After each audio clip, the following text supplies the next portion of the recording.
Strictly because when I'm walking around town, I don't want to be on my phone. I want to actually be looking at where I'm going, and I use it as thinking time. That's the main thing. Like, and if I'm playing Pokemon, I don't want to leave my house. Yeah. That's the thing, because like I spend most of my like brainstorming happens while I'm walking. For like stories or whatever. That's just I don't want to be on a phone playing a game while I'm brainstorming. Yeah. I'm lucky if I remember to vlog while I'm out because I'm just so heavy in thought. I'm like, oh, I should probably turn my camera on at some point. Yeah. Yeah, no, I had a good time playing it with the hacked version. Because like I even took it to Australia and was walking around, all over Australia. Well, it's good to use it because that hacked version is the only way you'll get those eggs that are like specific to those areas if you don't have a friend that can send it to you. Yeah, yeah. Like you And can and only get a like Genghis Khan in Australia. right, yeah, I had a couple of Genghis guns, but I was actually legitimately in Australia, but I was still using the hacked version. So I wouldn't have to like walk all over the place to find things. In the dry 110 degree Australian heat? Or were you in Yeah, like I one of the was few there good for parts of Australia? well, I was there for Christmas. Oh, okay. Yeah. So But I was literally in their South summertime. Australia. Yeah, so it was summer, but I was in South Australia, which is it's pretty far south. Yeah. So didn't get too hot. It was warm. It was like in the 90s. But yeah, I was in Adelaide, which is very well forested. It's not like a desert, so it was very humid and warm in the 90s, but not too hot. Well, okay, so GMT shows up in chat, and the word you're looking for is actually hypothesis, because a theory is something that is basically proven. It is the most certain thing. But you're lucky because that would be a theory, being the fact that it's factually true. I've told people this many times. A lot of people have epiphany during cardiovascular activity, such as jogging or bike riding and stuff. And it is, in fact, due to increased blood flow to your brain and oxidization.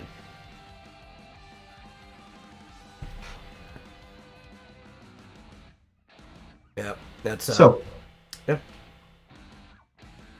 Let's get into we're it. live. Yeah. Welcome to the Vomitorium. I'm your host, as always, the Metal, and joining me is my co-host, Marsupial Gamer. How you doing today? Good. That was exciting. Yeah, we got to be excited. We're I know, that was the two most away exciting. from the milestone. We're on Oh, episode are we? 67. Ooh, Yeah. almost nice. Yeah, almost. I'm literally just gonna title the episode nice. Yeah, very good. And we're talking about Pokemon Yeah, we were. We could start on that or, subject. or Though Pokemans. I kind of wanted to start on following up a previous subject that we talked about, though, just because it's something we talked about previously. And remember when we talked about that Valve getting dragged into Apple and Epic Games lawsuit? Yes, I remember. Yeah, the court did indeed find that Apple had a legitimate claim and is forcing Valve to give all the information on 436 Steam titles. The actual subpoena went out. Yeah. Still not sure what Steam has to do with any of this. Just the games that Epic also runs on their stores. To gauge market value. I don't understand why the court thought this was a valid claim, but apparently they did. Yeah. Yeah. Very strange that like Epic sues Apple and Apple just randomly drags Steam into it. It's like they're not even a party to the. Yeah. Well, even Steam said this is just. They're trying to collect the information on the third-party developers that are working with Epic, but in a very expedient way by going through Steam instead of contacting each of those developers involved.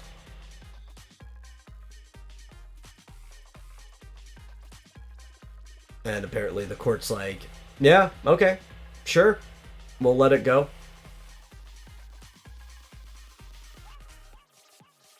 I cannot hear you.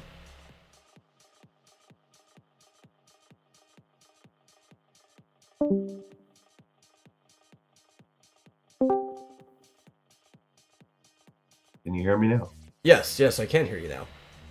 Okay. Yeah, my audio just went nuts. Yeah, I was like, your mouth is moving, but nothing's coming out. Yeah, and I couldn't hear you either. Yeah. What was the last thing you heard?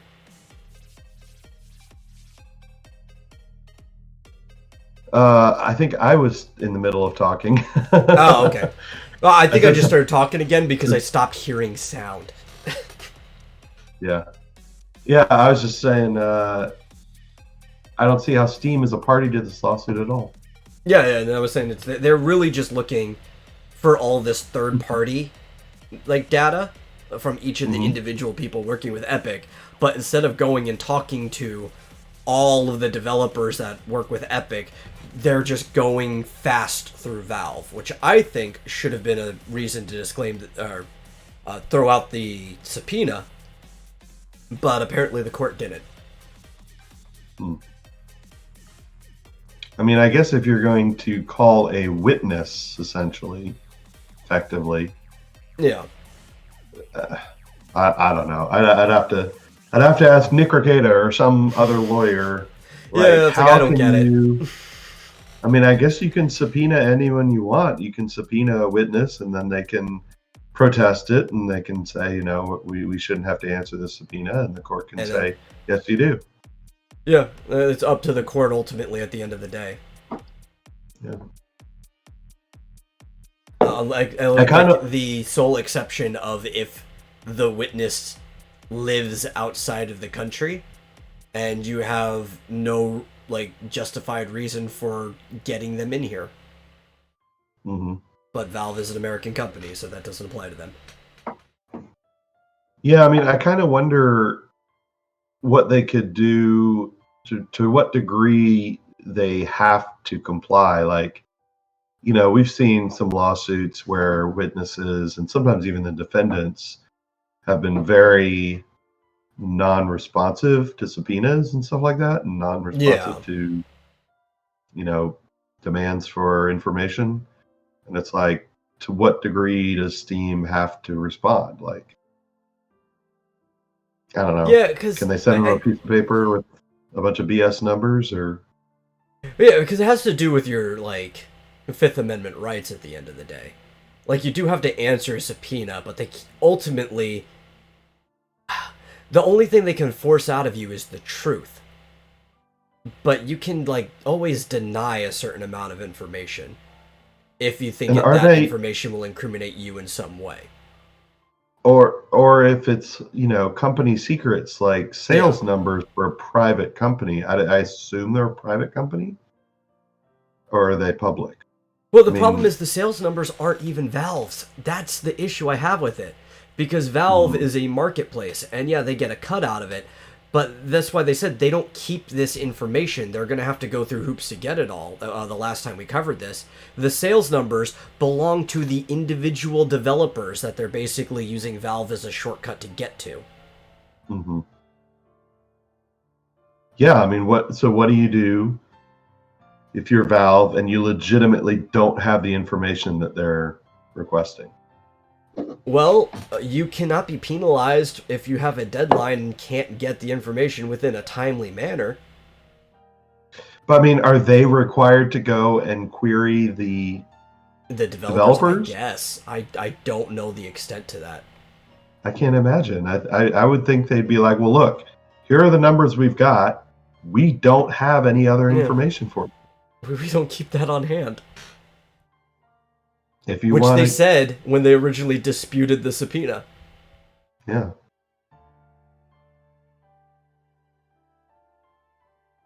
It's baffling. Like, okay, so like if the court says, well, you have to get us this, what I would do personally, and I'm not a lawyer, obviously, but what I would do is like, well, here's the information we've got.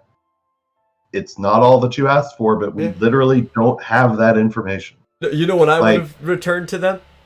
I would have got a sheet with all the games they asked for, and instead of the actual information next to it, I would have just left the contact information for the developers. Like, yeah, no, here's exactly where you can get that information. They have it. We don't.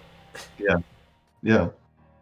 And just been like, you know, can you subpoena Apple for the revenue of a random company in South Africa? I mean, they don't have that information. They don't know. A lot of these companies aren't even in the U.S., even though they operate through the U.S. You need to subpoena them indirectly, or like directly.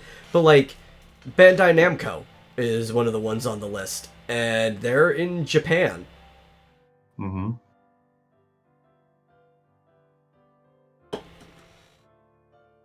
I mean, Yeah. okay. So, I mean, the bottom line is judges are stupid. Oh yeah, Judges are just stupid. And I mean, if I were well, of course Steam, judges are I'd stupid. go back. They're just lawyers I'd that go got back. promoted. Yeah, they're lawyers that probably haven't practiced in many years, or if they won an election. That's how they got their position. Well, some judges are appointed, but most at like I mean, this would probably be an appointed judge because I think it's federal. But like at your county level or anything like that, those judges are all elected. And then the ones that typically get appointments were often judges that were elected at a lower level. Yeah. If I were Steam, I'd just go to the judge and be like, "This is ridiculous." Well, I think they already did. I know. I don't know what you do. Oh well. Yeah. They're just stuck. The law can be dumb sometimes. Where did you see this article? Let me look at the site. It's on Mac Rumors, but it was a follow through from another site, which was also I actually found it on N4G, but N4G doesn't have articles. They're just an aggregate source. Mm-hmm. Or whatever. Yeah. Yeah, I mean, I guess we'll keep an eye on it. Yeah. I can't believe that they lost the dispute on the subpoena. I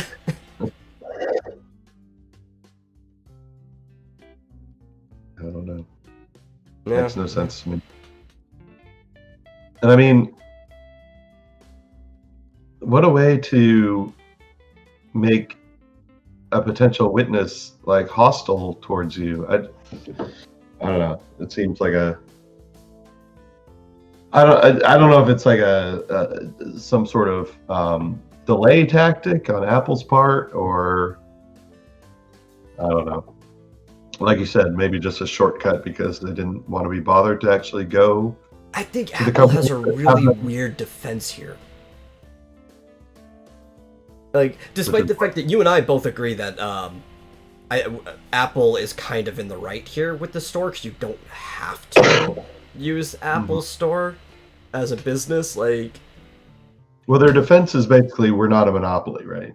Yeah. Which is what they're trying to do, and I think it's because they think that there might be ramifications for just going out and saying like, well, when it comes to our operating system, we are a monopoly, but we have total legal right in that. Because then they think that there might be some ramifications for declaring yourself a monopoly. That would have nothing to do with this case. It'd have to be follow-up stuff. It's a very weird defense. They're basically just saying we're a launcher. Like, as far as games are concerned, it's a game launcher, just like Steam, just like Epic Store. We can do whatever we want within our launcher, and if you don't like it, there's plenty of others. There's Steam. Well, if you want to look at Apple's operating system, you can kind of think of it as an autonomous zone. Mm-hmm. Yeah. I don't know. I mean, I guess it's an apt comparison, but I just don't understand why they need the information that they're asking for from Steam. I don't either. Because I don't think they need this for their defense, because I don't think they need their defense to win. Yeah, and they don't need this information, as far as I can tell, to win on the defense that they're mounting. I don't even understand. I mean, are they worried that the point will be made that like somehow these games sell 99% or make 99% of their profit off of Apple and nothing else? And they're just trying to prove, oh no, our competitors make a ton of money too? I guess. It's like an antitrust lawsuit. Yeah. It is very much an antitrust lawsuit. That's I don't know why they 100% of what it is. Yeah, I guess it is. So I mean, yeah, it's a dumb lawsuit because like the fact that Steam is not joining tells you a ton. Yeah. It tells you that, Steam's not going to sue them because what do they care? They're a legitimate competitive competitor. I mean, I'm sure they make a ton of money too. Yeah. So why would they sue Apple? They wouldn't. So it's like the thing is, it's because almost everyone else gives them options, though, right? Like Steam, actually one of the games you can't get on there, like the actual like Fortnite and stuff like that, I believe is only on the Epic Launcher on PC. But there's a lot of games that they have shared.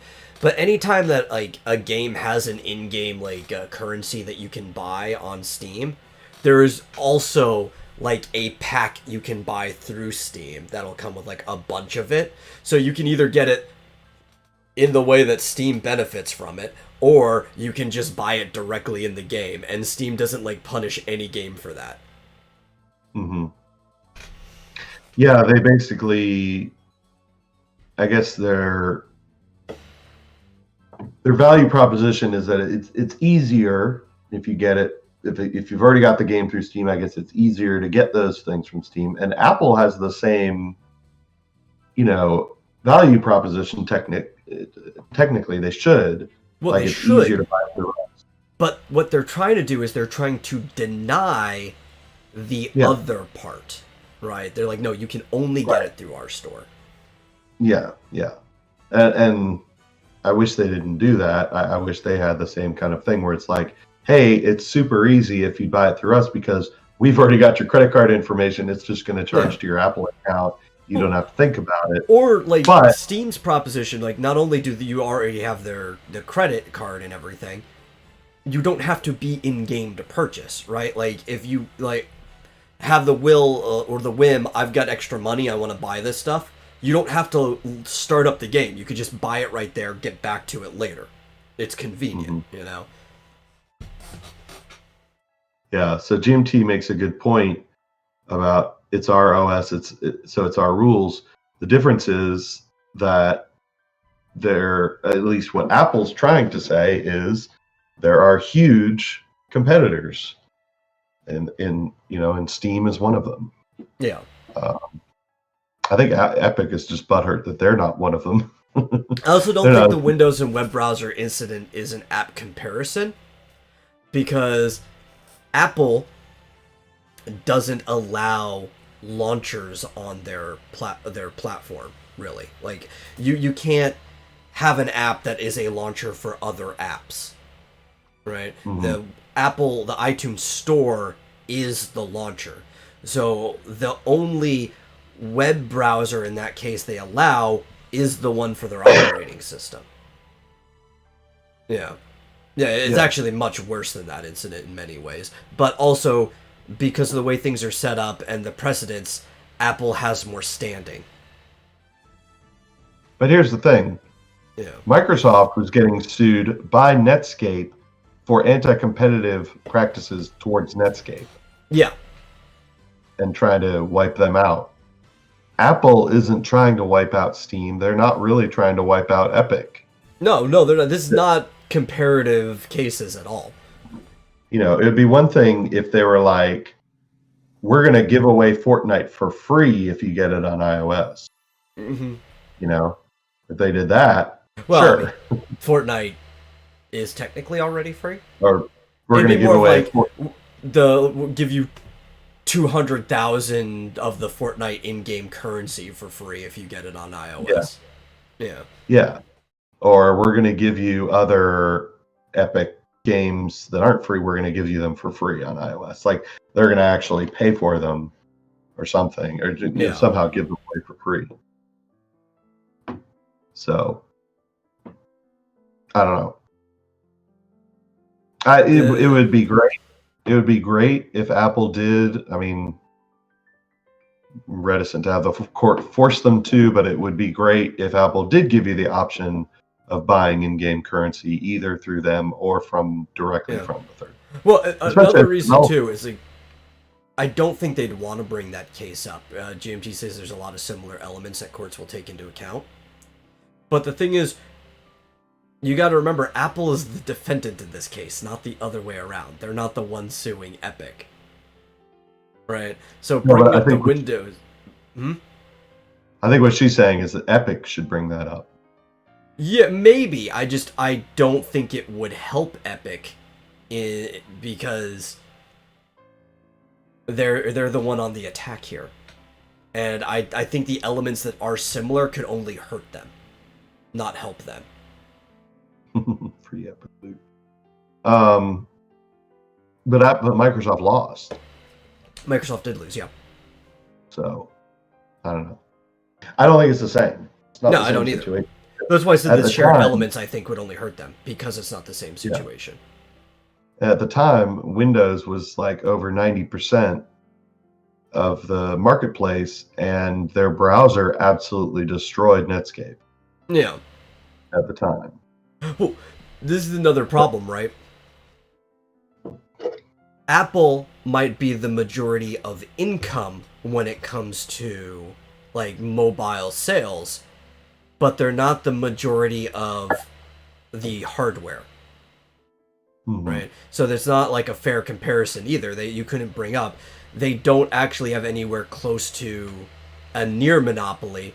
Android as a phone actually outpopulates Apple. It's just that people who buy Apple spend more money. See, I think Apple's, and I think it seems to be Apple's strategy, is to say iOS isn't even it is in direct competition with Windows. Yeah. And that seems to be what they're saying, is that like you can get Fortnite on Steam on Windows. Or no, you can't. I don't know if you can get it on Steam, but you can get it on Windows through Epic. No, you can't. No, I believe that's only available through the Epic Store. Right. But I mean, they're saying you can get games on other platforms. They're basically saying iOS is not a monopoly. Yeah, not even just because of Android, but also because of Windows.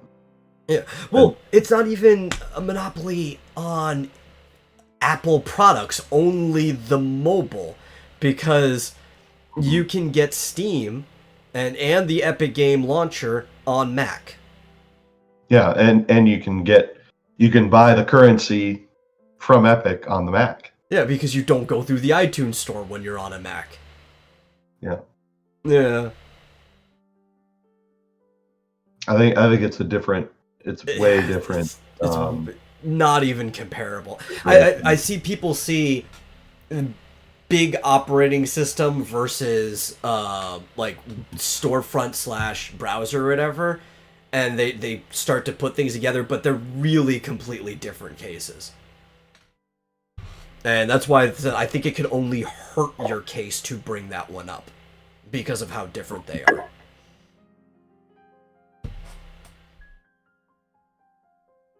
Anyway. Yeah.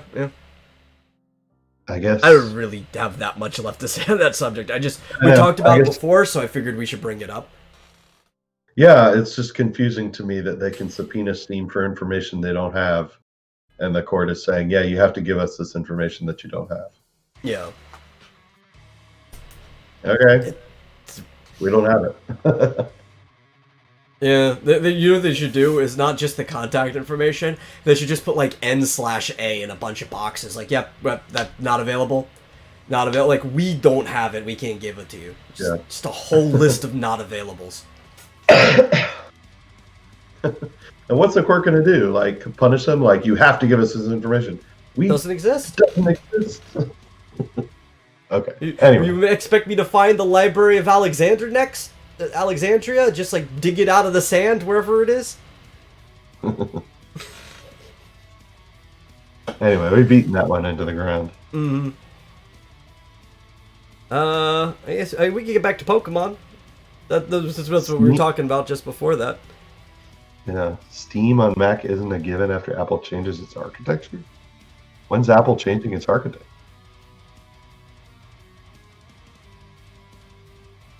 I don't know. Buck says, so Marsupial, just want to let you know if you log in next week and fall out of the sky, please know. I'll be just as confused as you are. Yeah, so Rick and I were, and Buck and I, Rick, Travis, and I were playing Ark earlier today Yeah. on the Cross Comics YouTube channel, and we all got pterodactyl mounts. Ah, okay.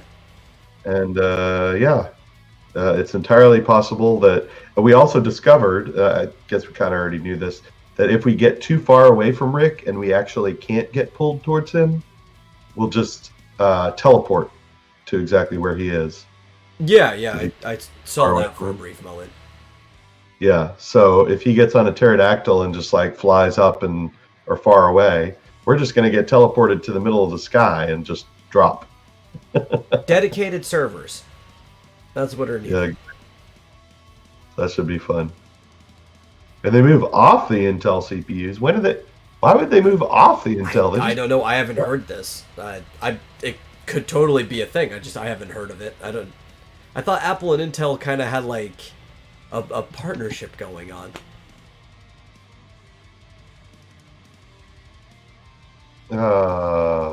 Where would they go if they're moving off of Intel? I thought they transitioned to the Intel processors just recently. Are they going to ARM? M1. M1. I mean, I like M1, but why would they make this switch? Is that ARM? Yeah, it's ARM. Let's see, a base 13-inch. See, this is new information for me. Base 13-inch MacBook Pro was refreshed, let's see, in November of last year with ARM-based Apple chips, bringing significant speed and efficiency improvements. That's a surprise. I would think Intel would have sort of the best option there during the M1 MacBook Pro. Well, the thing with Intel is I don't even think they're the best processors. I figure though, because of how big they are, they would be the best deal when it comes to partnering directly with a company. They just have so many resources.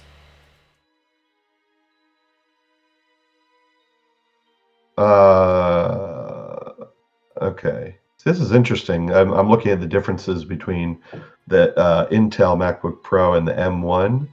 So the M1 has 8 cores instead of 4, although the Intel has the hyper-threading, so it's 8 virtual cores. Yeah. Intel can address up to 32 gigs of memory versus 16, 4 terabytes of storage versus 2, but half the battery life. Let's see, I need like 128 gigs of RAM.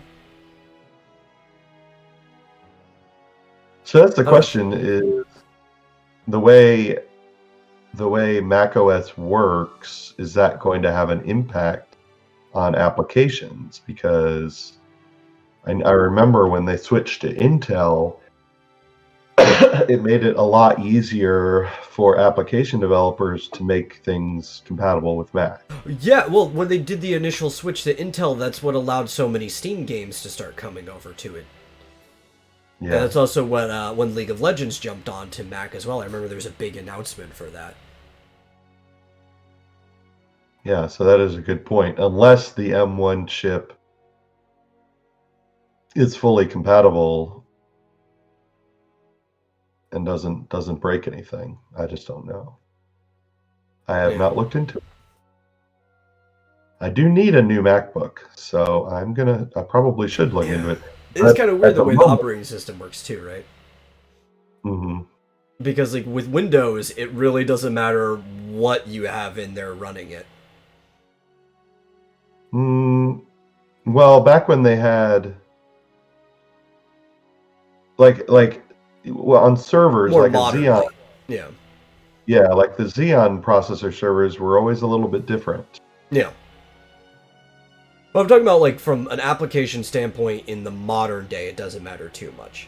Now, for high-end gaming, if a game is optimized for like say certain graphics cards or processors, then the game will run better, or maybe it might crash or otherwise. But for most applications, it doesn't really matter too much about the hardware on Windows operating system. The compatibility will make up most of the differences.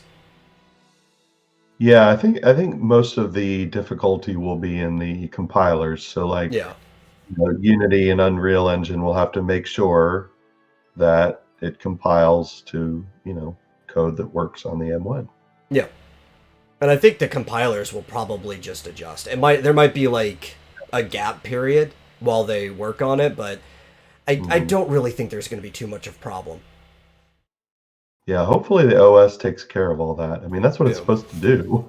This It's is supposed job. to, yeah, I mean, it's supposed to be the OS's job to obscure or, whatever you call it, black box off the hardware. It should work the same. Well, this was like Windows does a pretty good job of this. Occasionally you get a problem, but for the most part, the compatibility settings in Windows, just like your hardware doesn't matter. Yeah. With very rare occasions coming up. Of course, Windows will also sometimes just blue screen your hardware while it's running normally, so there are trade-offs on that. But still, most of your experience will be smooth if you were to just sheer amount of time you spend on your computer. It's the errors that stand out because things aren't going the way they're supposed to. Yeah, GMT, brings up Titanium. Yeah, because I remember you used to have to compile software. Yeah, you used to have to tell it, does it need to be compatible with Titanium or whatever, and stuff like that. Like, you had to think about that. Hopefully they've made it so you don't have to think about that too much anymore. Yeah. But very interesting. So yeah, like I said, I'm gonna have to think about this. Now, it looks like only the 13-inch MacBook Pros are going this way, but obviously that might be. Oh, it seems like they're getting their feet wet and testing the waters before fully committing. Yeah. Titanium was a nightmare, definitely. I guess we'll see whenever I'm ready to get my new 15-inch MacBook Pro. Just yell at your operating system to do its job. Yeah.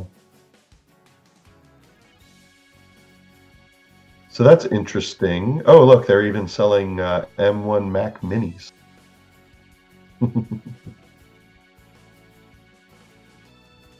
Interesting.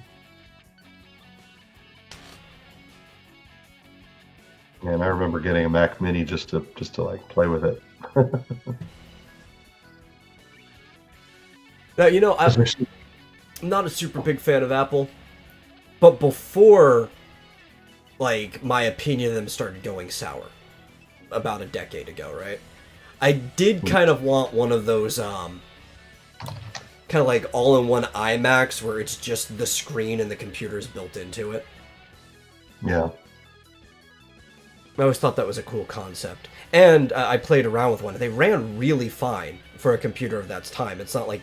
It didn't feel like it was being restricted from the form of the computer. Like, it had everything it needed in there. It was staying cool. Mm-hmm. That's the type of stuff they need to just continue, like, innovating in that direction. I liked that idea. Yeah. Yeah, I kind of wonder if... The problem is, this thing is so out of date, I can barely even use it to do any development. I'm kind of wondering if I should just get like a Mac Mini instead and just so that I have something newer that actually works. Yeah. Xcode. But the Mac Mini isn't that expensive compared to their other products, right? Mm-hmm. Yeah. No, it's very cheap. Yeah. I remember here that's kind of like the whole point to it, is that it's like a cheaper option to a lot of their stuff. Mm-hmm. Exactly. Well, anyway. Yeah. Pokemans. Yeah, we got Pokemon news. Some of it that I'm really excited for, some of it that I'm like, why is this a thing? Actually, what was it? I actually have to look it up. I forgot to put this on my thing real quick. There was one thing about Pokemon Anniversary that I'm like, totally thought, why is this a thing? Let me get it real quick.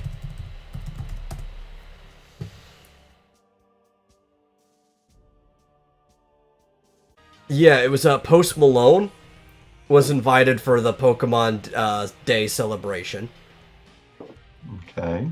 And there was a headline that I read that just kept getting weirder and weirder the more I read it. Like, I had no idea how this was going to finish, right? And for the celebration today, Post Malone has released a cover of Hootie and the Blowfish's 1995 hit song, Only Wanna Be With You, ahead of his performance on the Pokemon Day 25th anniversary virtual concert. And it's just like, each word of that sentence became weirder and weirder the longer it went on. Like, one, why is Post Malone doing a cover of a Hootie and the Blowfish song? That those two things don't naturally seem like they go together. Mm-hmm. And specifically, the song Only Wanna Be With You being the one that's chosen for the Pokemon anniversary.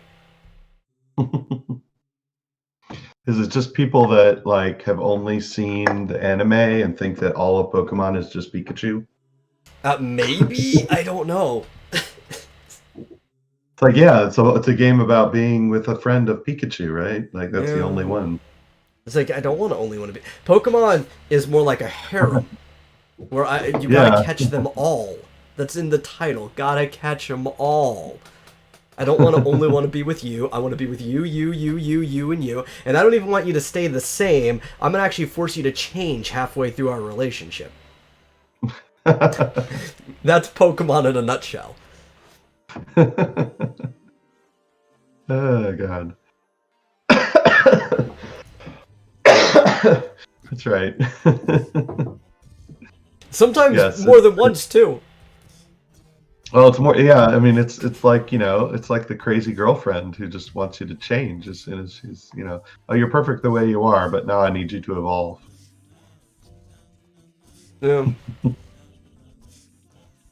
Unless you're a Jinx, because Jinx is thick. Oh, damn it. GMT says she's been trying to catch a mall this entire time. Well, that could be an okay catchphrase if you're playing Pokemon Go, because at my local mall, I think they've got, like, the carousel that's inside of it is a gym, and then there's, like, a whole bunch of Pokestops everywhere. Mm-hmm. Here's, going back real quick. Yeah. I want to make, let's see, okay, now I'm a little obsessed. I get obsessed very easily. Mac Mini, are you going to be able to, or the M1 Max, are you still going to be able to run Windows on them? I don't know. Well, shit, now I need to find out, because Rick's sending me how to create an ARC server, and I'm like, should I get a Mac Mini and run it on that? And I'm like, wait a minute, can I run Windows on a Mac Mini? I don't know. Anyway, I'll figure it out later. So, catching a shopping mall. Yeah, a whole shopping mall. Mm-hmm. You should just make the server on a Raspberry Pi. Yeah, well, it'd probably be a lot cheaper, actually, than a Mac Mini. Because the cheapest Mac Mini is $700. I could probably get a much cheaper compact PC for a lot less. Poking mangoes. Man, you're all over the place, GMT. You need to actually do some research before you start diving into random games. Though I guess poking mangoes would probably be cheaper. Mm-hmm. Flip thinks they should change the song to I Only Want a Pikachu. It's still a bad song, though, unless you only watch the anime. I mean, yeah. Pikachu's not even that good of a Pokemon. It's a Pokemon mascot, but go competitively try to play with Pikachu and see how far you get. Yeah. You might have some trouble against, what would it be? What's good against lightning? Grass Well, type? you're going to have trouble literally the very first gym leader, which is, in the first game, Brock, who's a rock type. Oh, there you go. Yeah, like What's strong against electric? I have no idea. ground, which makes sense because you Uh, ground it out. yeah. Yeah, yeah, There you go. Beat him. You beat him with a Diglett. yeah. GMT's favorite Diglett, right? Well, you preferably use a Doug Trio. You'd want to evolve the Diglett if you're going to be playing competitively, because once Hmm. you evolve a Pokemon, their stats climb faster. There you go. The Diglett's not good enough for you. You have No, to. you He has need to be a. 3 Digletts. Yeah. He has to be a Doug trio Yeah, you know, 3 heads to are better than one. I see how it goes.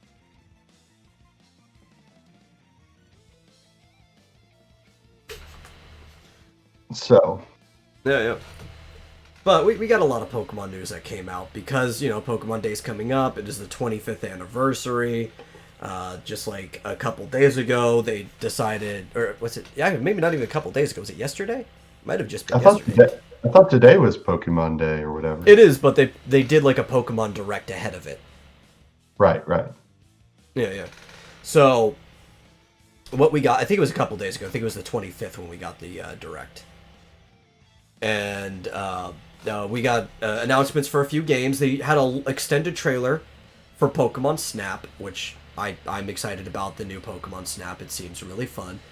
They even showed a surfing Raichu, which I can only assume is an evolved version of the surfing Pikachu from before. Like I'm assuming is the exact same Pokemon, just evolved, and that's the reference right there. Kind of like the Mhm. even though there's always been a Pikachu in Super Smash Brothers, we're pretty Mhm. sure that the Pikachu from Brawl onward was the Pichu from Melee, which would have to mean the Pichu in this one is a new one. And that's because the Pikachu from Brawl onward had the outfit pieces from Pichu. Like Mhm. his like bandana and his goggles and stuff like that. Well, I don't think that's the case anymore though, because they kind of took that away with the Pikachu in Smash 4. So I don't know, Yeah. maybe they time loops or whatever. Yeah. And Pikachu has his outfit stuff again. But yeah, No idea. there's continuity stuff in Pokemon all the time. Yeah. What continuity problems? No, no, no, no. No, actually, there are no continuity problems in Pokemon because Pokemon has been invoking the multiverse, like or many worlds, phenomenon since the very Uh-huh. beginning, and that's what Red and Blue are. They're alternate realities. Oh, Yeah, and interesting. people thought that that's something they just crammed in with Omega Ruby and Alpha Sapphire and X and Y, like Gen 6, when that stuff was Hmm. added in. But if you actually look back and pay attention, that shit's been in Pokemon since, like, day one. Yeah. So, can I ask you, because I mean, I think you know way more than I do about this stuff. Mhm. Um, the How do you pronounce it, first of all? Is it Arceus? Arceus? Oh, you know what? I don't know, because that gets pronounced many different ways by different people, and it's like regionally different. I always pronounced it Arceus. Okay. Because or Arceus, because it looks like it's a mixture of like the word arc and Zeus, right? Mm-hmm. And the way you would actually say Zeus originally is Seus. So to me, it looks like Arceus. But I've seen in anime they've said Arceus. You would also assume Japanese Arceus would be how they would pronounce it because they always say A with the E. But in America, they've also called it Arceus. So I really don't know. The Pokemon names are fickle because everybody says them differently. Yeah. Um, and that's a legendary Pokemon. It's Where did God. did that, right. Did Yeah. that first get introduced in Diamond and Pearl? Yes. Yes, it was. Because there was Time and Space, which was Dialga and Palkia, which were the Diamond and Pearl Pokemon. And then the God Pokemon was Arceus. Um, So like, I'm confused because like, wasn't there, and because I wasn't really into it back then, but didn't it?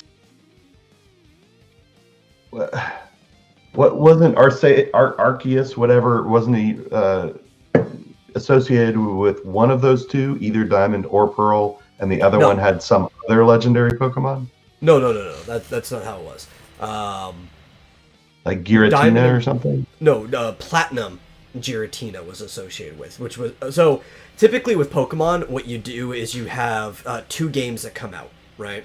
So you could take Red and Blue, Yeah. and then afterwards there'll be a mid-generational game, which will be like a better version of both of the games.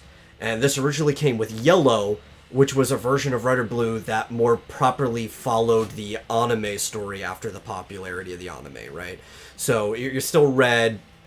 Actually, it somewhat followed Pokemon Adventures too, but you're still Red instead of Ash. But Ash was always one of the potential names for the main character in English because the game came out in like 1998 here. It came out like 2 years later than it did in Japan. And you got a Pikachu from the start in Yellow, and you got each of the starters in the towns going forward. Kind of like Ash did in the anime. So that started a trend, and that happens every single generation. So Gold and Silver, there was also Crystal, which was like a souped-up version of Gold and Silver. Ruby and Sapphire, there was Emerald, which was a souped-up version. So Diamond and Pearl also had Platinum, and that's where Giratina came in. The Pokemon that represent Diamond and Pearl were Dialga and Palkia, whose names even fit too. Dialga for Diamond, Palkia for Pearl. Yeah. Arceus was just another legendary Pokemon that existed in there. Okay, so yeah, from what I'm reading, it's funny. Arceus is basically God. Created all Pokemon. the Pokemon God. Created all the Pokemon, including Dialga, which is like the master of time. Palkia is like the master of space, and Giratina was formed to control antimatter. So I guess he's supposed to be like the devil. Kind of. He lives in an alternate dimension, which I guess you could consider like a dimension of antimatter. You actually have to go there to get Giratina. Yeah, so Dialga was sort of the one associated with Diamond, like you said. Palkia was the Pearl one. But then there was Platinum, which had both, plus Giratina. Yeah. And Giratina was on the cover of it. Can you ever capture Arceus? Yeah. Not natively in the game. I think you can only get it from an event. Because this is something that Pokemon did as well. From the beginning. There was always like a Pokemon that was locked off. In the first one, it was Mew. Outside of a glitch, you cannot catch Mew. Mew was blocked off for a Pokemon event. Where you actually had to go to like a Toys R Us or something and get it unlocked for you.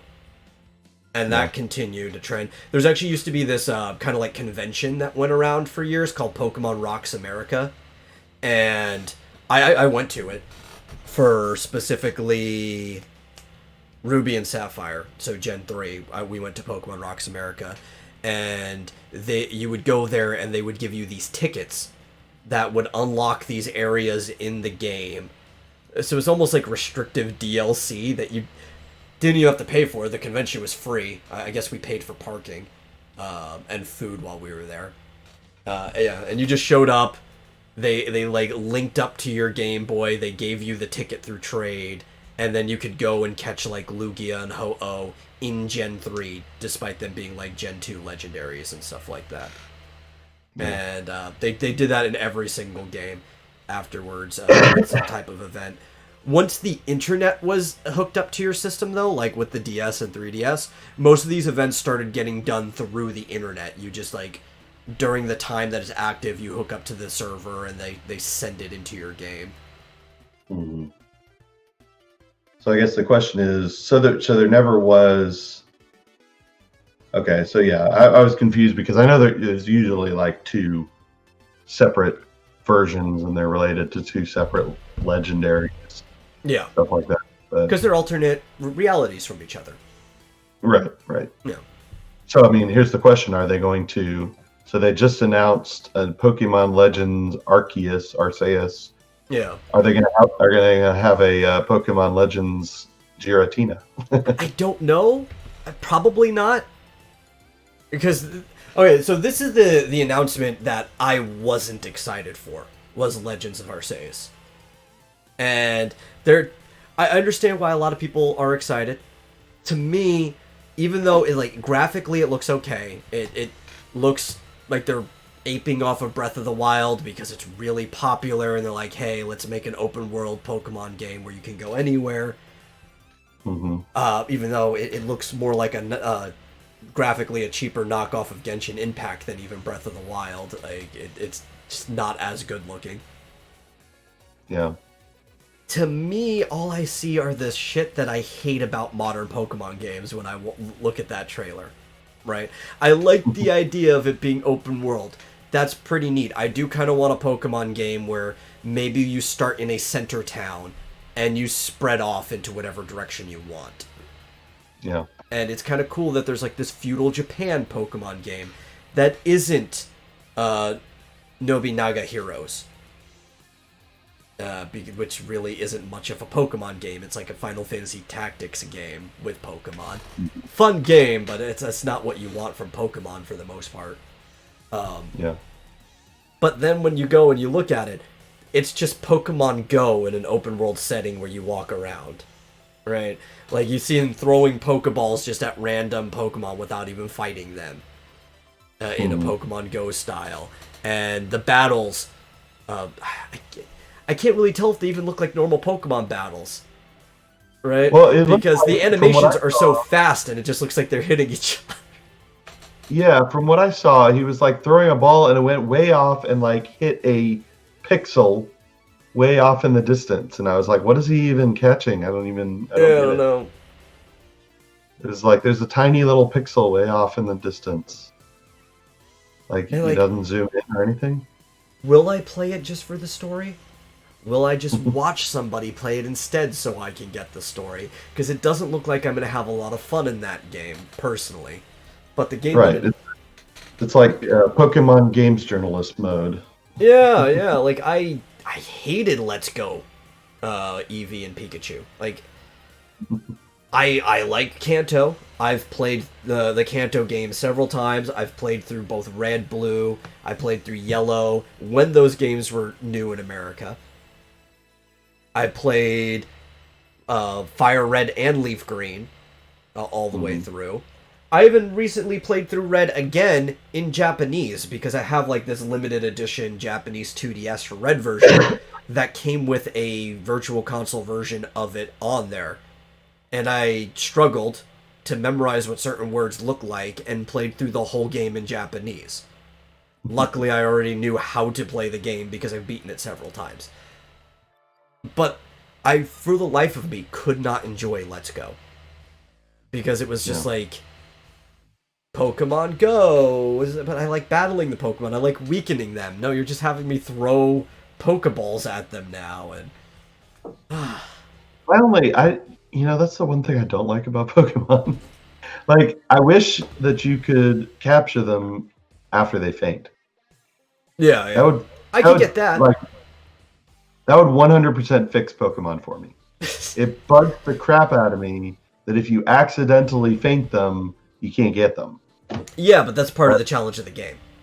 I understand. That's what I hate about it. That's actually what a lot of people liked about Pokemon for the longest time.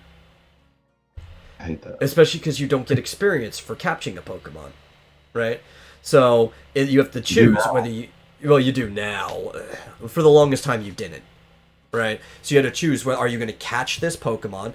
Well, if it's the first time you saw the Pokemon, you probably should catch it because you want it in your Pokedex. Or are you going to faint this Pokemon to get the experience from it? Mm-hmm. Yeah, now you get experience even if you capture it, and all your Pokemon that you're holding get experience, whether they fought or not. Fucking hate modern Pokemon games. And that's coming from somebody who's like a long-term die-hard fan of Pokemon. I fucking hate modern Pokemon games. I've never been a particularly big fan of Pokemon, and so I kind of like that. And I wish that you could still capture them after you faint them. But I'd be okay with that without going to the Pokemon Go model. I'm trying to remember the name of the move. There's a move that you can use in Pokemon that no matter what, it will leave them with 1 HP. Right? And it's, God, I can't remember the name of it off the top of my head. But it's like a lot of people's strategy. Like, you wait long enough into the game until you have a Pokemon that learns that move. And then you just go and you use that on everything. Like, you max that Pokemon on that. Yeah, False Swipe, that's it. And you just max out a Pokemon with False Swipe, and you just run around and capture everything that way.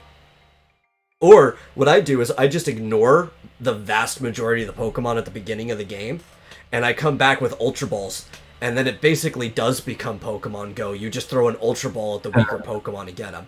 The only ones I worry about getting are the stuff I think I'm going to need for the gym. Like, I'll fill up a party, and that's it. Yeah. Well, that's a good strategy. I might have to do that. Yeah. Can you get so False Swipe you have to get from a TM or whatever? Yeah. Well, see, now I'm learning things. Now I'm learning things that might make the game more tolerable. Well, see, and this is something you might like. That I don't really care one way or the other, though. It kind of like takes the identity of HMs away. Originally, TMs were one-time use. So you would, other than the ones that you could buy, you got it once in the game, and once you used it, it's gone. Yeah, I noticed that you can use them more than once now in Sword.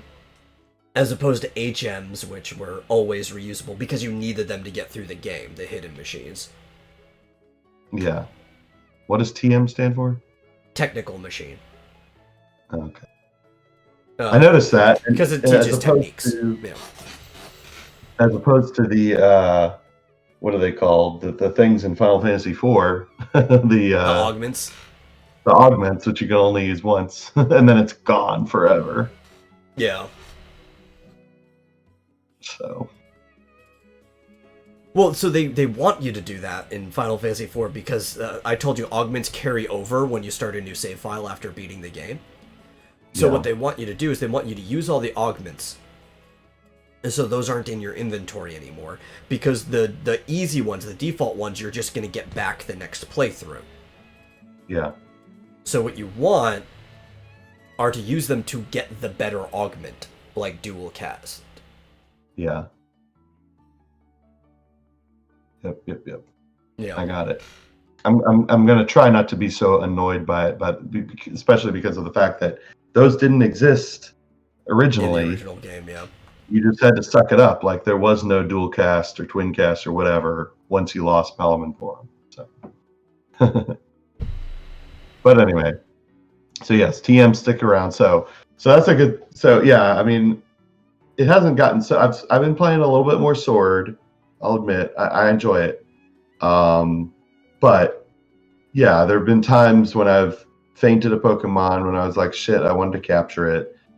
So that's a good idea. Wait until later and come back with an Ultra Ball. And get False Swipe. Yeah. So I do have a good team going. I'm less critical on Sword and Shield than I am at Let's Go. But I'm still kind of critical in Sword and Shield. I probably should be more critical because Let's Go is a spin-off game. But it's just so popular. And Sword and Shield is actually a main series game. And if you're going to be critical on anything, it should be the main series games. Yeah. Well, see, it's interesting to have this perspective because from my perspective, I've never been a Pokemon fan. I'm really not familiar with it at all, except for I watch the anime and I pick things up. I get the idea, and I've played it a little bit here and there. But yeah, there are some things about it that annoy a non-fan like me. No, at one point I used to have like an actual book encyclopedia that had extended detail on each Pokemon stuff, and aside from like strategy guides, before the internet had all these like extensive data banks, I was like my local area's go-to person on Pokemon information. You know, I'll tell you one thing Pokemon Go did help me with and introduce me to was the. You have to remind me. Is it the EV of a EVs and Pokemon? IVs. Yeah, Yeah, yeah. basically the inherent stats Values. Yeah. that are all different. So like you could catch a whatever a level 10 Pikachu over here that could be way better than the level 10 Pikachu that you catch the next Yes. day over here. They could be And then completely so different. the IVs are the inherent values. So that's what it is when either you catch a Pokemon for the first time or whenever they come out of an egg. So you can't control IVs by breeding. It's still a little random, so you like breed and release a Pokemon 4 or 5 times until you get the right one. Another inherent value in the modern games are nature, which has a lot to do with it too, which might even involve like the Pokemon's native ability because abilities were added in Gen 3. But then you have EVs, which are basically like their enhancement values or their evolution values. And those are the ones that you control by what you battle. And that gets really confusing. So here's a thing that I like that they added in X and Y that I think wasn't infantilizing because you still had to spend a lot of time doing it. It was just a way to control your EVs, and in X and Y they added a training gym on the bottom screen. You could go into it, you could bring a Pokemon into the gym, and you could get like punching bags from doing mini games. And then you had the Pokemon punch a specific punching bag, and it would raise its EVs in the direction that you wanted it to. Because a Pokemon has a fixed number of EVs, and once you cap them out, you can't change them anymore. And that's going to be the way they are. But this one also had a reset bag, so if you fucked up, you could start their EVs over. Yeah. So you could take a young Pokemon, start them from the very beginning, and then you could like level 1 EV them in exactly the way you want them to do, and then raise them all the way up to level 100. Which I thought for like people who wanted to be competitive, it was a really cool thing. Mm-hmm. Yeah, so that's what Pokemon Go did for me was teach me that shit. Although with Pokemon Go, I don't think they had EVs, at least not that you could control. Yeah, they really only had the IV. It was their like the starting Yeah, CPs and stuff like that. yeah, because it didn't matter what you. Well, they didn't fight. Well, I mean, Yeah, they did in later. the They added gym, gym, but it was just like but mashing. I didn't have. Yeah, that had no effect on their stats.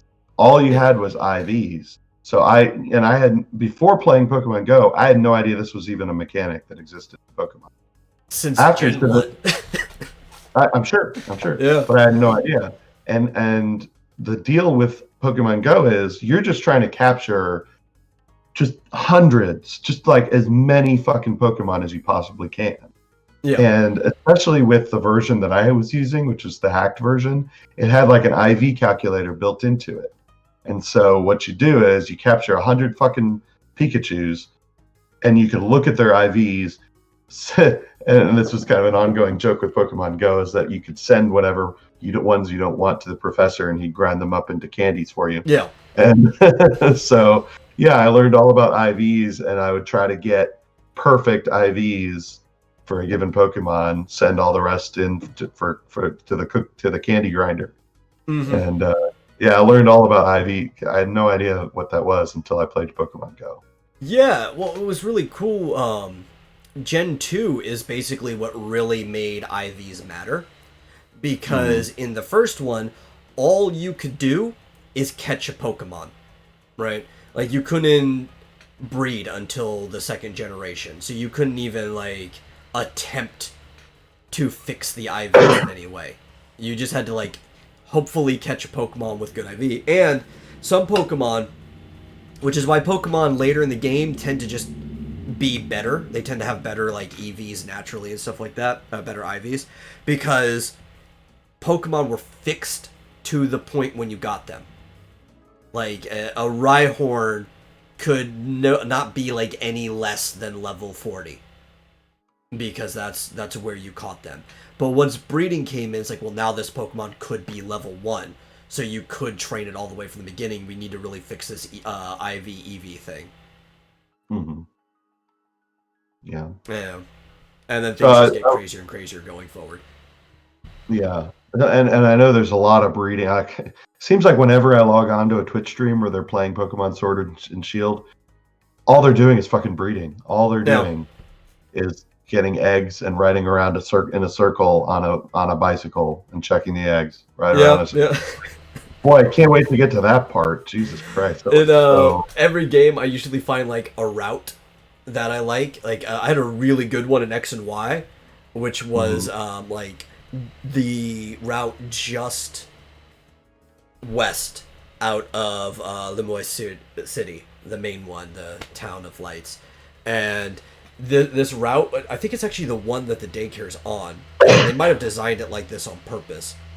What you do is you could start from the gate of the city and go all the way to the end of the route, and it's been like 45 seconds going from one side of the route to the other, and then all the way back, and you don't have to go in circles. You literally just hold left and right, and that's your egg hatching route in that game. Does the egg hatches based on the distance you've traveled or something like that? Yeah, steps. They count like spaces, so they count steps. Yeah. So you can't just like sit there and wait. You have to actually go somewhere. And there are ways to get them to hatch faster.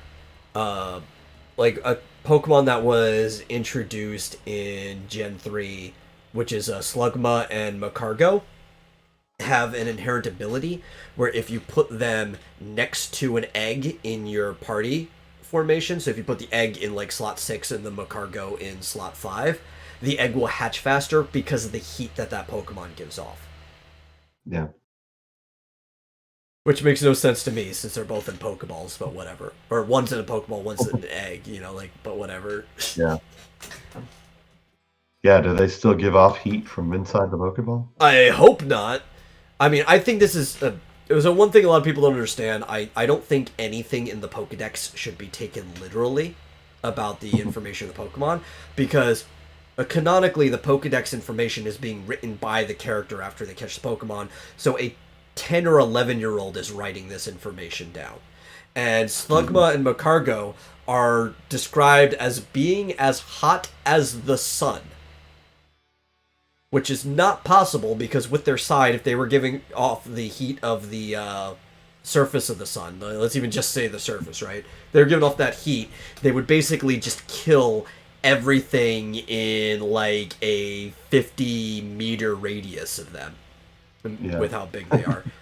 It's like, no, this is just a 10-year-old saying, this thing's really hot. This is how hot I think it is. Yeah. Everything instantly ignites just all over near it. Yeah. Yeah. One of the most dangerous Pokemon, if you think about it. So I'm wondering if, like, in Eevee, in Let's Go, is it pretty much that you just try to catch as many fucking Pokemon as you can? And does it show you? No, it's not like that. Oh. Okay, it has the catching mechanics from Go, and you can just try to catch as many Pokemon, but otherwise it still functions like a normal Pokemon game, right? So you battle trainers like you normally battle trainers. It has boxes like the normal game, so you have a limited amount of space for catching things. They do have like EVs and IVs. They don't have CP. But like, oh yeah, what is CP? Combat points in Pokemon Go. It's that bar that goes up as you feed them candy. Oh, right. But like, they give you bonuses for catching certain number of the same Pokemon in a row. Yeah. Right? So, I mean, they're trying to encourage you to catch dozens and dozens of the same thing. They are. Why? Now, if you have Pokemon Go, right? and I don't know if you've done this with Sword and Shield or not, but you can also do it with Let's Go if you get into it. If you get Pokemon Home, you can actually permanently one-way transfer Pokemon from Pokemon Go into Home, which Home is a remote box that you pay for. It's like a small fee. It's like $5 a month, but it gives you like this. Well, actually, some of it you get for free. I just don't think you can transfer to Sword and Shield if you're not paying. But if you pay for Home, you can transfer Pokemon between games that way. It's an upgrade to the Pokebank, which was a thing for the 3DS. Interesting, because I have some pretty awesome Pokemons in Go.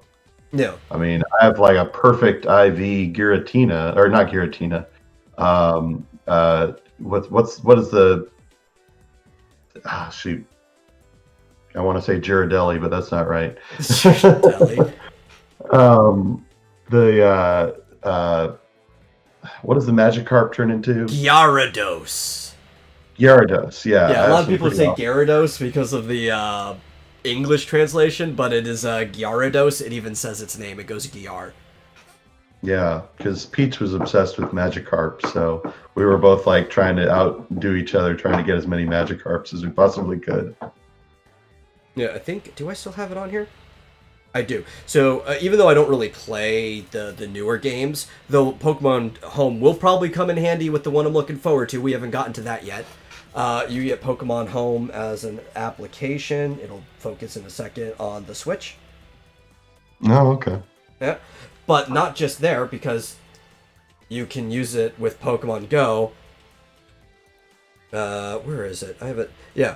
You can also get it as an application on your phone, which is the primary application for it. It should buzz out. There we go. And they link up. Cool. I will have to consider that. I mean, I guess the problem is that it kind of breaks it, right? Because, I mean, it's... Well, what level are you going to transfer it as? I guess it depends on what you got it to. Yeah. With the CP or whatever? There's a lot of things about it. Because it has to kind of guess. I know it has like a formula for figuring it out. Mm-hmm. But because they're not one-to-one, I don't know exactly how it works. I have transferred some, because I did used to play Pokemon Go. So, I mean, the question is, does that... a couple starter Pokemon that I just wanted to have in there.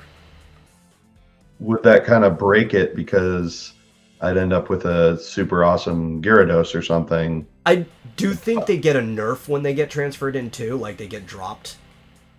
Mm-hmm. But I don't remember. I don't do this a lot.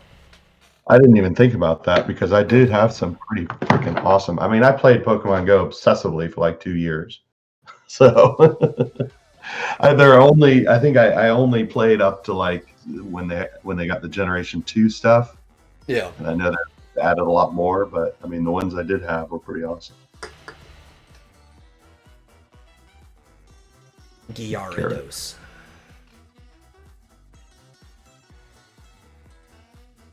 So one of the most overrated Pokemon. I mean, Gyarados' stats aren't bad.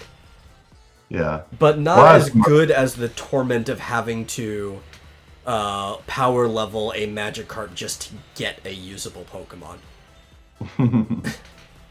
Yeah, and I mean, I also have some pretty awesome... I think I have a pretty awesome Nidoking and like... what are they called? The EVs when they transform to the water form? Vaporeon. Vaporeon, yeah. I've got an awesome Vaporeon. They call them evolutions. Right. Evolutions. Yeah. I've got a lot of awesome Pokemon in Go. I just haven't touched it in years. Eagle mentioned earlier, talking about Pokemon Coliseum, one of my absolute favorite evolution and one of my favorite Pokemon in general is Umbreon. And Umbreon's the dark evolution. Umbreon. Pokemon actually don't say their name, Timothy. It's like we all know Pokemon are retarded because they only say their name.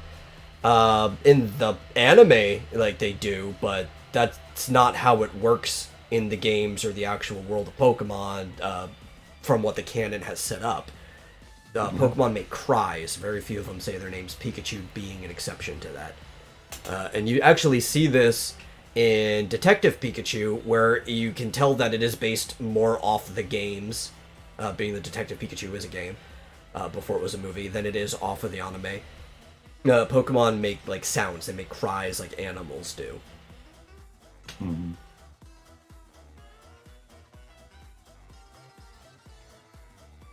I don't know. I don't know why the anime decided, hey, we're gonna have them say their names. Maybe it's just because they got actors and it was easier for them to just say the Pokemon's name over and over than to actually make sound effects. But when you watch Pokemon Origins, they make like animal sounds that match the cries of the games, and they go things like and stuff like that depending on the Pokemon, and it's just like, yeah, that's the way it's supposed to be. I don't know why they were doing it the other way this whole time. Yeah, well, like you said, Pikachu does that, right? Yeah, he's one of the exceptions. Because the reason he's an exception, because he wasn't originally. Pikachu kind of made like a sound originally, limited sounds from the Game Boy. But because Yellow was following the anime and they found a way of compressing the actress who voices Pikachu's sound file to work in that game, in Pokemon Yellow, when you talk to Pikachu, it actually goes like Pikachu. And that's something they brought back in X and Y going forward, is that Pikachu says Pikachu again. Yeah. I don't know. Yeah. I think they started with Pikachu. They thought it was cute, and then they just decided, yeah, how about if we have all of the Pokemon? Yeah. Just say it. And some of them should be able to say their name, even based on the canon, right? Like, when you talk to a Jigglypuff in... I think, is it the Pewter City? It might be the Pewter City Pokemon Center. When you talk to a Jigglypuff, it sings at you. And when it sings, it actually kind of does, like, sounds, like, on the screen. It's like G, G, Jig, Jig, G, G, and stuff. So it's, like, starting, like, the beginning words of Jigglypuff. So you would think a singing Pokemon like that should be able to do a little bit more syllables than a more animalistic Pokemon. The funny thing in Yellow, if you talk to the Jigglypuff, the Pikachu behind you actually falls asleep and stays there if you walk away, and you have to go and talk to your Pikachu to wake it back up. Yeah. I like the Jigglypuff song. Yeah. There's a really good Jigglypuff song in the soundtrack for Pokemon the Third movie with Entei. And most of the songs on that soundtrack, nothing to do with that movie. Mm-hmm. It was what they used to have the thing called Pokemon Jukebox, where at the end of an episode they would play like a song with like scenes from the anime, and it would be like a little music video thing. So for Pokemon the first movie, Pokemon 2000, and the third movie, the soundtracks all just, for the most part, were the Pokemon Jukebox songs added to the very few things that were in the movie. Mm-hmm. And there's this thing called the song. I want to say it's the Song of Jigglypuff is the name of it, and it's got this really, really nice acoustic guitar riff too that I really like. I end up listening to that song over and over just to hear the guitar at the beginning. And then it has the actress who voices Jigglypuff singing in it. It's kind of like I Only Want to Be With You being associated with it. But the problem is, this is actually a song about Jigglypuff, though. Yeah. Right. It's like these songs have nothing to do with the movie itself, but they're still all Pokemon songs. And they're at least from the season of the anime that the movie was, like, connected to. Yeah. I have no idea if there are any Jewish Pokemon at all. No, this the classic joke is, I want to take a Pikachu.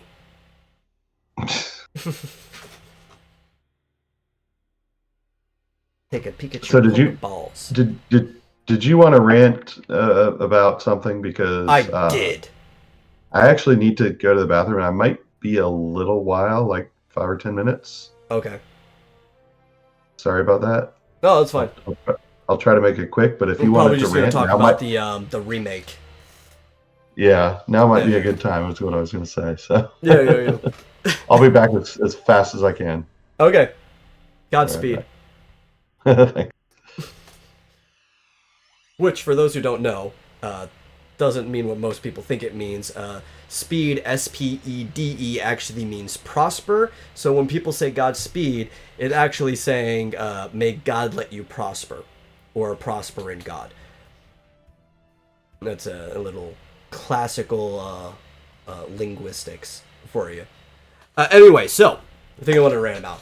The other thing that was dropped during the Pokemon news that we got the other day was that we're getting, finally, a remake of Pokemon Diamond and Pearl, the Gen 4. Which there's always been this meme going around. It started with Ruby and Sapphire, and people are like, Gen 3 remakes confirmed. And then Gen 3 remakes were finally confirmed with Omega Ruby and Alpha Sapphire, so immediately afterwards, another meme came around where Pokemon gives any amount of news, and like, Gen 4 remake confirmed, so we finally got the confirmation of the Gen 4 remake. It's even funnier, going into the meme, the Pokemon Facebook page, and I think even their Twitter, when they dropped the trailer, literally put, Sinnoh remakes confirmed, so that made me laugh. They're into the memes just as much as everybody else is. They've got a good spirit about it. And from what I could see, this remake looks like a very, very, very faithful remake to the original game. And I like the games. I liked Black and White.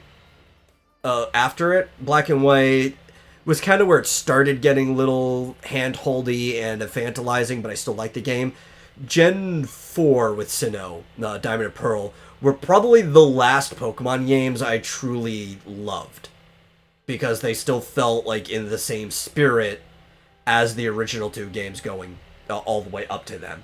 There was like this continuity, and there was also, during that generation, there were remakes of Gold and Silver that functioned in the same style. It was just a really good generation, and I'm glad they're coming back. But I got some issues, not with the games, surprisingly. I watched that trailer probably 5 times, looking for things to be upset about because it's modern Pokemon, and after watching it 5 times, I couldn't find a damn thing wrong with that trailer. I'm like, I am excited for this game. I am really, really excited.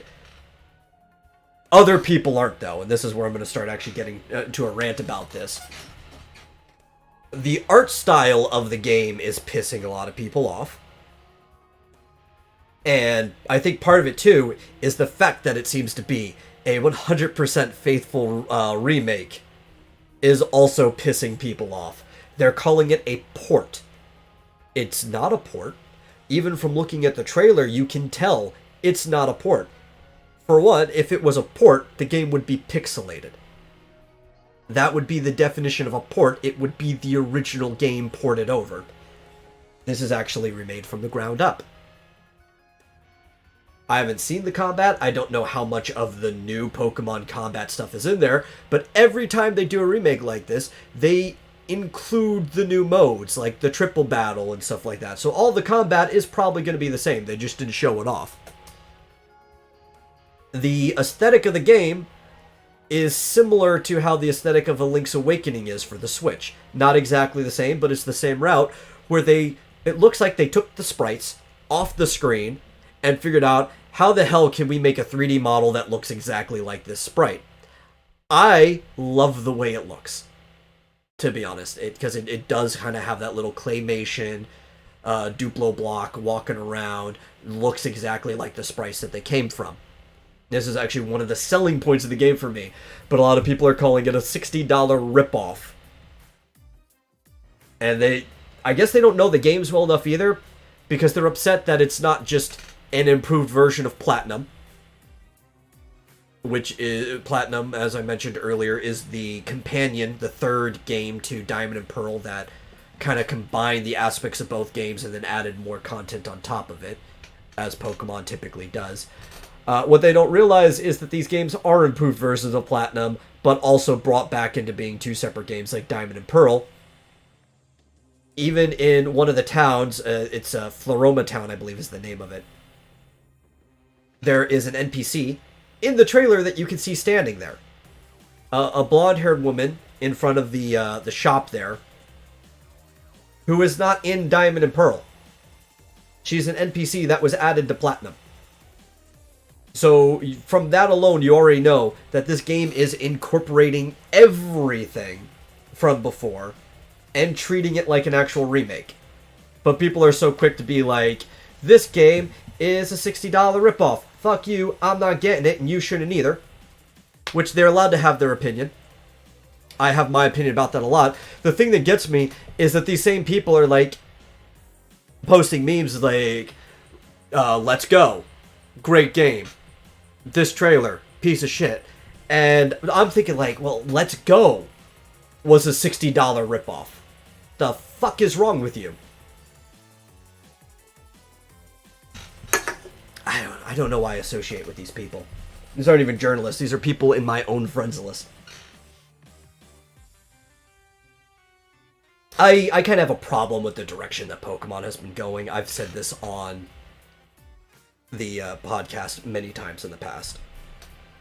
Pokemon is infantilizing its way forward. It is claiming all the changes are for accessibility, but it is mistaking infantilization for accessibility. This is a common trend we're seeing in the gaming industry on a whole. It doesn't even make me mad for myself, because growing up I got to enjoy these games that didn't baby you, that actually had respect for the people playing the game. I'm actually more pissed off for the kids that are getting into these games now because they're being babied so much. Because I still remember what was and wasn't difficult when I was a kid. Like, I know what difficulty looks like. I don't expect a game to be difficult for me as an adult when it's aimed at 10-year-old kids. But I knew, like, what was and wasn't difficult when Pokemon first came out. I think I was, like, turning 7 when Pokemon hit the States. Like, I wasn't even 7 yet. And I was able to get through the entire first game within the month that it came out. And it's just, I play these games, and I see something like, that is way too easy. You don't respect the kids playing the game. Or stuff like giving you Pokemon for free. Like legendary Pokemon for free. Or giving you an extra starter before you even hit a gym. And stuff like that. Like they did in X and Y. It just shows that they have a story that they want to tell, but they have no respect for the audience. Are we talking about the new ones? That. Yeah, that's my general complaint for the new Pokemon games, right? But this is why I like, from what I've seen about the trailer for, was it Blazing Diamond, I think was the name of it, or something like that, and Shining Pearl. I can't remember what the B stands for. But the Diamond and Pearl remake. I actually have it up. Let me look at the name of it. Brilliant Diamond. That was it. Brilliant Diamond and Shining Pearl. The thing that I like about it the most is, as I'm looking at this trailer, it doesn't look like it has any of that hand-holding shit in it whatsoever. It genuinely just looks like the game I knew that I had played before, but upgraded. Mm-hmm. You know what, actually the thing that sold me on the game immediately in the trailer? They showed off a random encounter. Like, I didn't see any Pokemon wandering around. I think it was Dawn, I think, during that point, because I kept going back and forth between the two characters. She goes running into a field of grass and gets into a random encounter. I'm like, thank you. I was going to hate you if you killed this game for me. There were random encounters in that game. That's what I want in this game. You know, they kind of have some of the encounters are random in Sword and Shield. But they got the exclamation mark over your head. Yeah. that you can choose not to accept. You can? I'm pretty sure you can. There might be a setting to turn that on or off. In Let's Go, you could choose not to accept the exclamation mark at all. Mm-hmm. And I hate Yeah. that. Well, like when you're wandering around in the tall grass, Yeah. sometimes, yeah, it'll show an exclamation point in the grass, so you know there's something there. Yeah. But like sometimes you can't seem to avoid it, which is fine. But yeah, for the most part, they have the ones wandering around that you can see. Yeah, yeah. And like, But yeah, I'm watching sort of the trailer on mute, and it does look like you just kind of wander in blindly into the tall grass, and then one just shows up. yeah, like how Pokemon's been from the very beginning. Mm-hmm. These games aren't hard. No Pokemon game has been hard ever, right? There've been some Elite Four fights that are challenging, but those are also like the final bosses of the game. Like every game ends with a boss rush, right? Yeah. And it's supposed to challenge you to some degree. I mean, as an adult, I've never had a challenging Elite Four fight, but they're not meant for adults. They're supposed to be challenging for kids. Mm-hmm. Yeah, it's funny. I'm watching it. There was actually a quite positive review, or I guess review of the trailer on GameSpot, saying it's surprising that these remakes are very faithful to the originals, and it's not talking about it in a negative way. It reminds me a lot of like the Link's Awakening remake. Yeah, I brought that up too while you were gone. Okay, yeah. So like, and that game, they've updated a few things, but for the most part, it's almost like just a new skin on practically the same game. Yeah, it's like they took the sprite, they ripped it out, and like, how can we make a 3D model that looks exactly like the sprite? Yeah. And even the moves, like in Link's Awakening, the way that you jump and the way that you move around, it's very faithful to the original. Yeah. No, I already mentioned this. I think you were probably still gone when I said it. I don't think this is 100% faithful from what I've seen. I think this is like 95% faithful, and the other 5% is adding in certain new mechanics and stuff like that in there. Because usually when they do these remakes, they keep in the battle mechanics from the current generation. I don't know if that means that the Gigantamax will be in there. Probably not, because we didn't carry over the Mega Evolutions, didn't carry over the Z moves and stuff like that from one generation to the next. But it will probably have like triple battles and the things that we've gotten from recent generations in the multiplayer mode. That's what I mean, like the other 5%, the stuff that doesn't really matter. But it also looks like, as I mentioned, there was an NPC I saw in there in the Floroma town who's not in Diamond and Pearl. She was added in Platinum.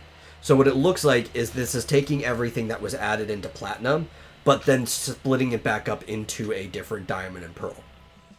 Yeah. And that's going to be most of the 5% difference of it not being 100% faithful. But I don't mean that in a bad way. I think this is the way they should be doing it. Mm-hmm. So is this game Gen 2? Or 3? Diamond and Pearl is 4. 4, okay. Yeah. Interesting. Yeah, it is kind of weird. Because I think people don't look at the generations properly sometimes. Mm-hmm. And it's because the Game Boy had 2 generations on there. Right? It was red and blue and yellow, and then gold and silver and crystal. And those were considered 2 separate generations. There were differences, but they could communicate directly with each other, right? And you can even fight against each other gold and silver versus red and blue and stuff. So it really doesn't make sense that they're two different generations, but they're considered two different generations.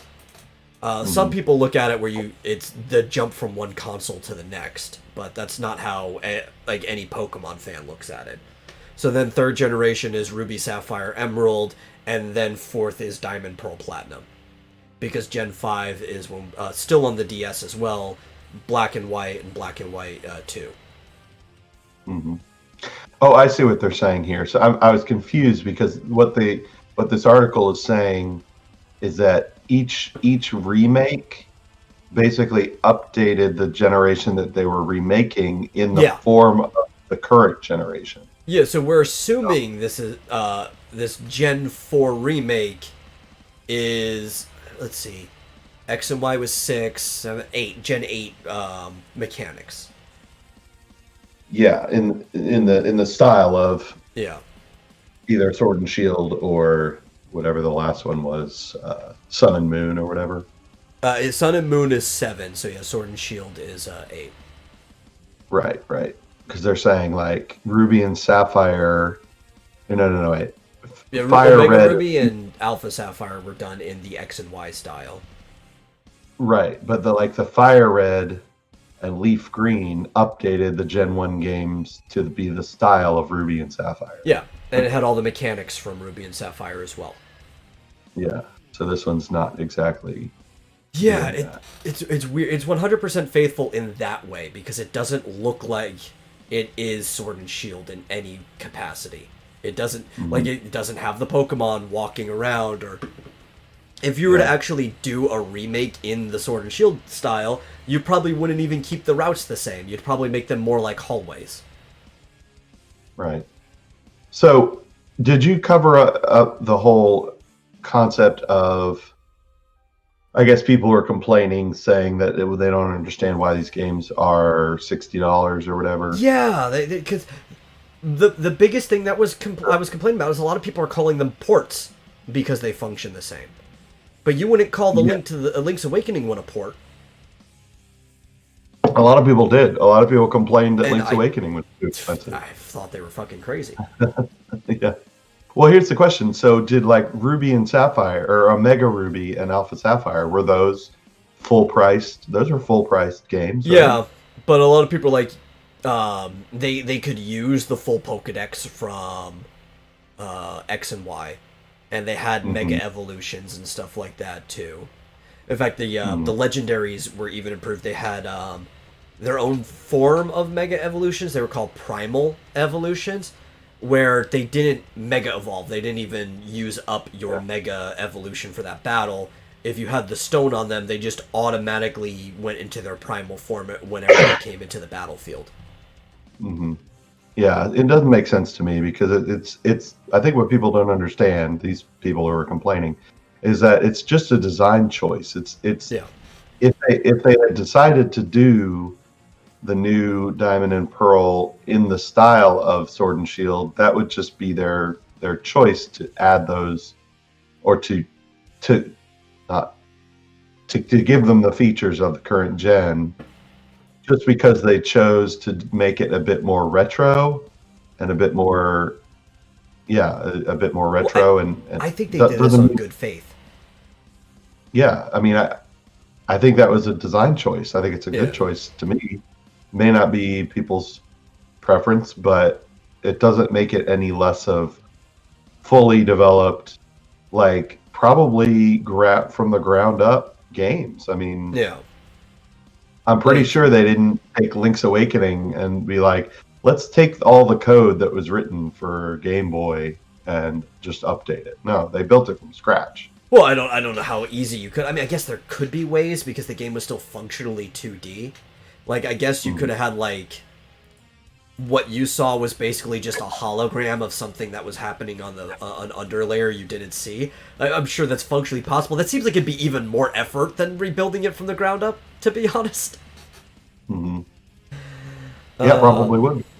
Yeah. But it doesn't make it any less of a full-fledged game that should be full price because they put the amount the same of work that goes into it. Yeah.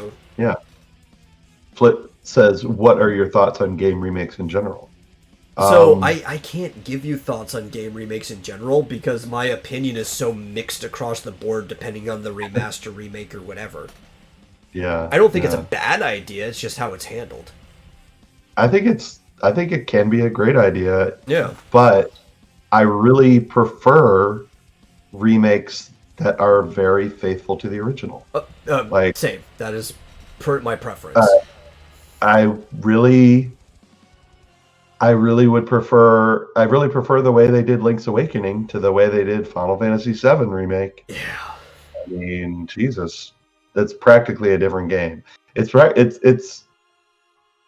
It's just a completely different game set in the same world. Yeah, and the thing is, I wouldn't even mind 7 so much if all they were doing was expanding on the game. Like, if you were adding more content to a game that was already there, if it played the same, by base, it had all the same events, but like, hey, we can sneak in this side story that wasn't there originally to add more context to what was going on.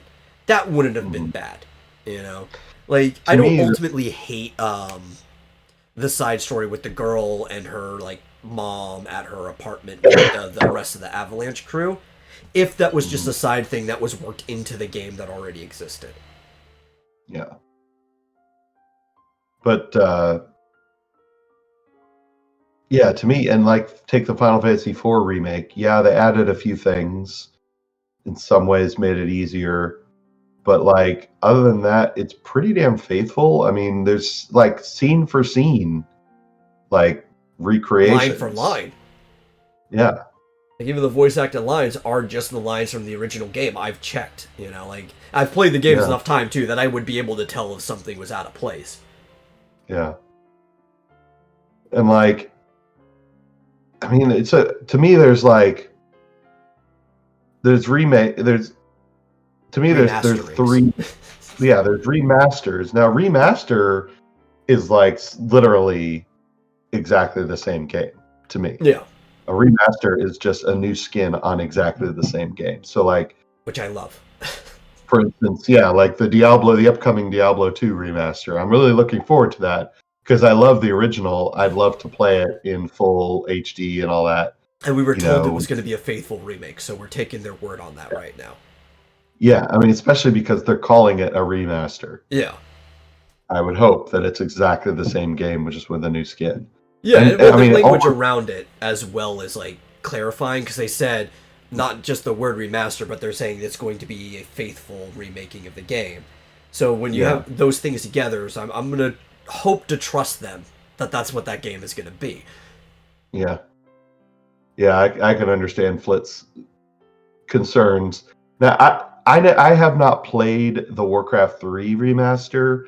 As far as I know, people were complaining about The custom game like, mode, well, like the cutscenes weren't as good as they expected. that too. There's a couple of Something with glitches in that. the game that made it worse than the original.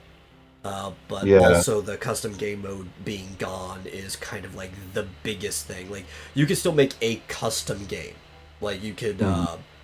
go in, you could change the rule setting and stuff, and then start a multiplayer game with somebody. But it wasn't like the here's the editor, you can make a game mode like Dota or whatever. That was completely taken out of the remaster.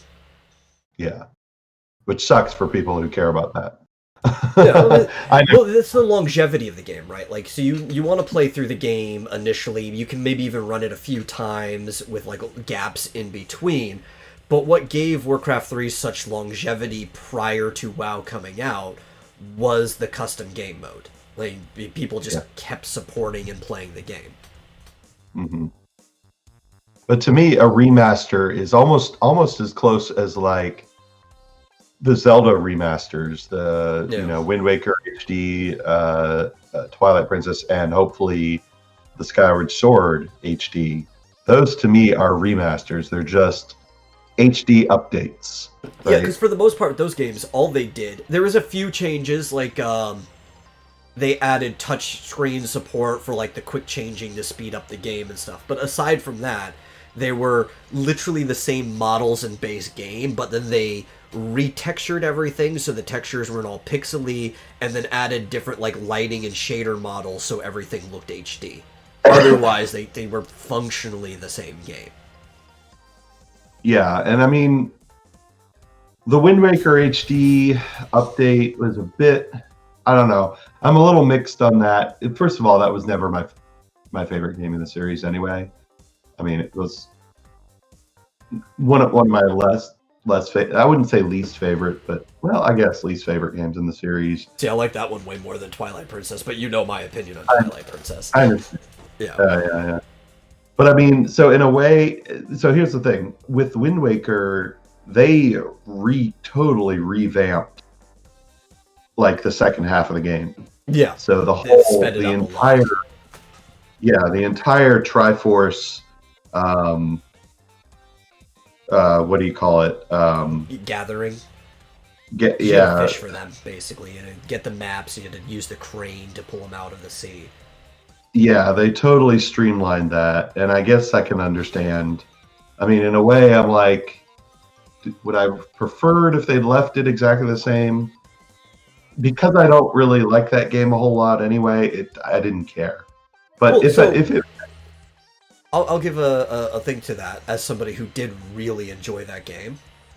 Mm-hmm. I'm okay with that change because it's a quality of life change that, as far as I can gather, the vast majority of the audience base asked for. Yeah. Right, the player base. It's not like it was a vocal minority. You found this, like, I wouldn't even say a request. It was just more the complaint about that section was everywhere. Mm-hmm. Like, every forum, you'd even had people, like, writing into, like, Nintendo Power complaining about it. This is a widely known complaint that stretches across multiple continents of players. When you have something like that, I don't mind that it's changed. Because that's just appeasing the customer. That's the customer's always right type mentality. Yeah. So I guess I'm okay with that sort of improvement.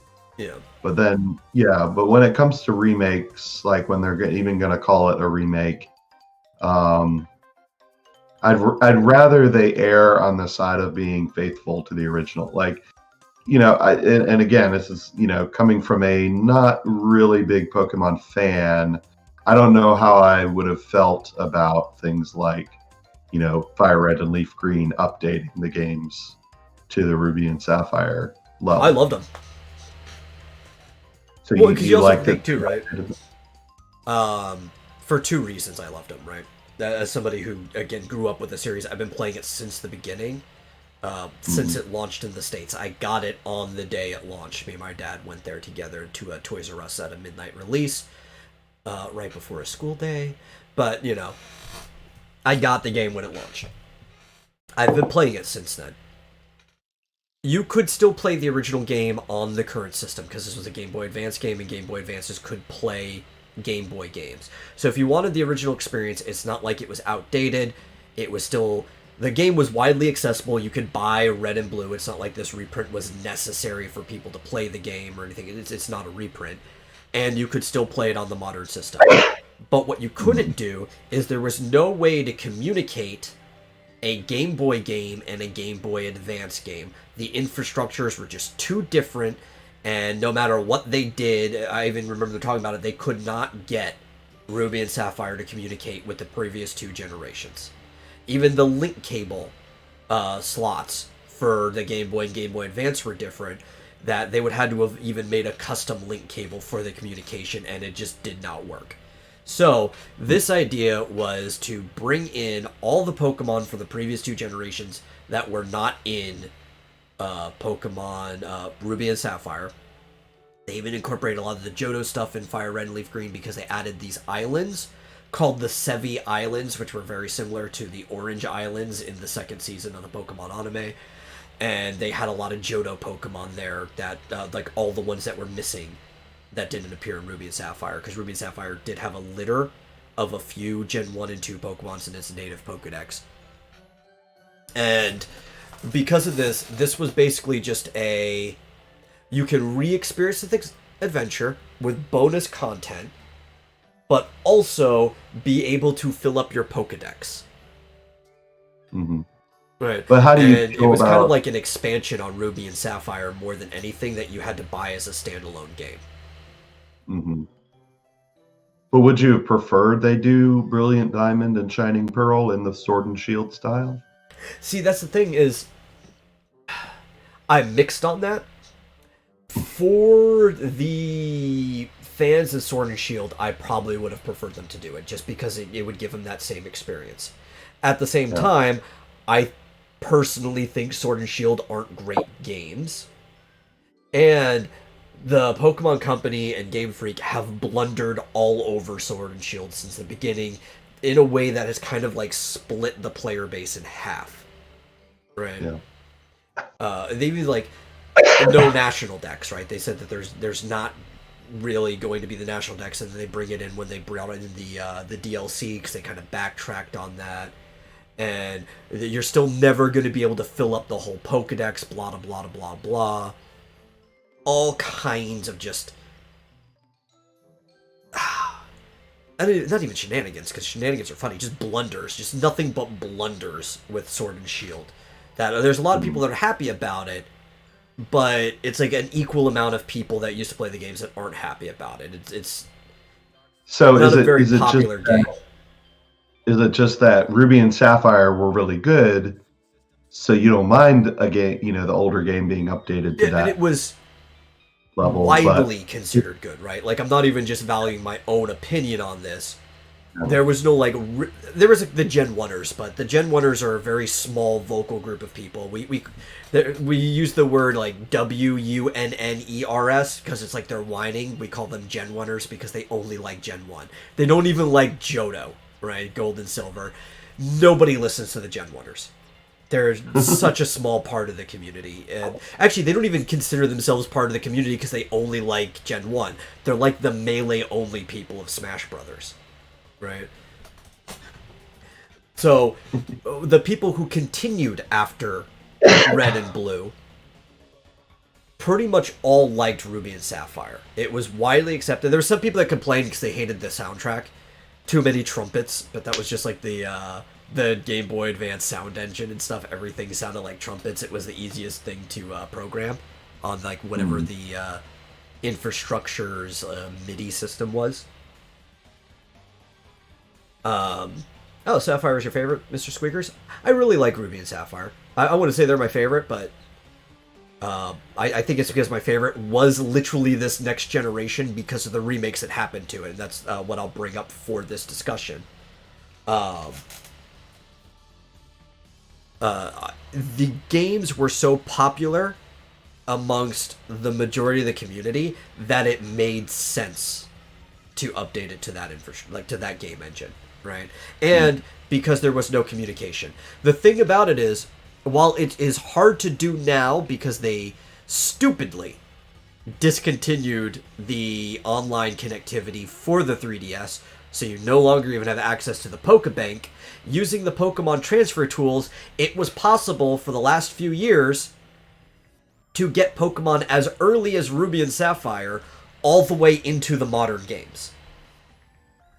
Because you could use the transfer tool for Diamond and Pearl to get Pokemon out of Ruby and Sapphire, in which you could use that for the Black and White transfer tool to get them into the Pokebank. So then you could get those Pokemon into Pokemon Home and use them modernly, right? So it's not even that there was a Pokedex problem here that they were trying to solve. Yeah. Right. Diamond and Pearl were also equally loved. The upgrade to that. There was not really like a big fan base or audience divide with the upgrade to that, so it made sense to take Johto, Gold and Silver, and turn them into Heart Gold and Soul Silver, which are currently my favorite games to date in the entire series, because of how much they added to two already great games. The games mostly function the same. They used the engine and battle systems of Diamond and Pearl, which were great. They were literally just steps up from the previous systems. They didn't really change anything.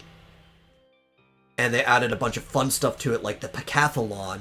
And the Pokathlon was kind of like the Olympics for Pokemon. And you could take any of your Pokemon, register, and you could play these mini games. Like there's like a 500-meter dash and stuff like that. And depending on like the size and certain stats of your Pokemon would actually change their Pokathlon stats and how well they did in different events.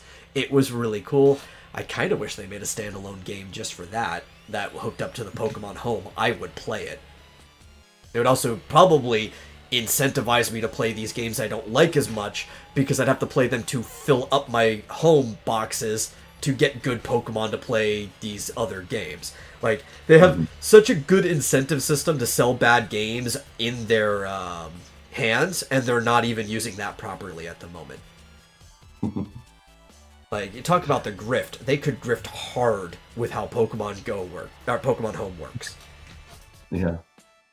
So, I mean, it sounds like it's almost like any game, as far as remakes are concerned. It just matters how good they do it.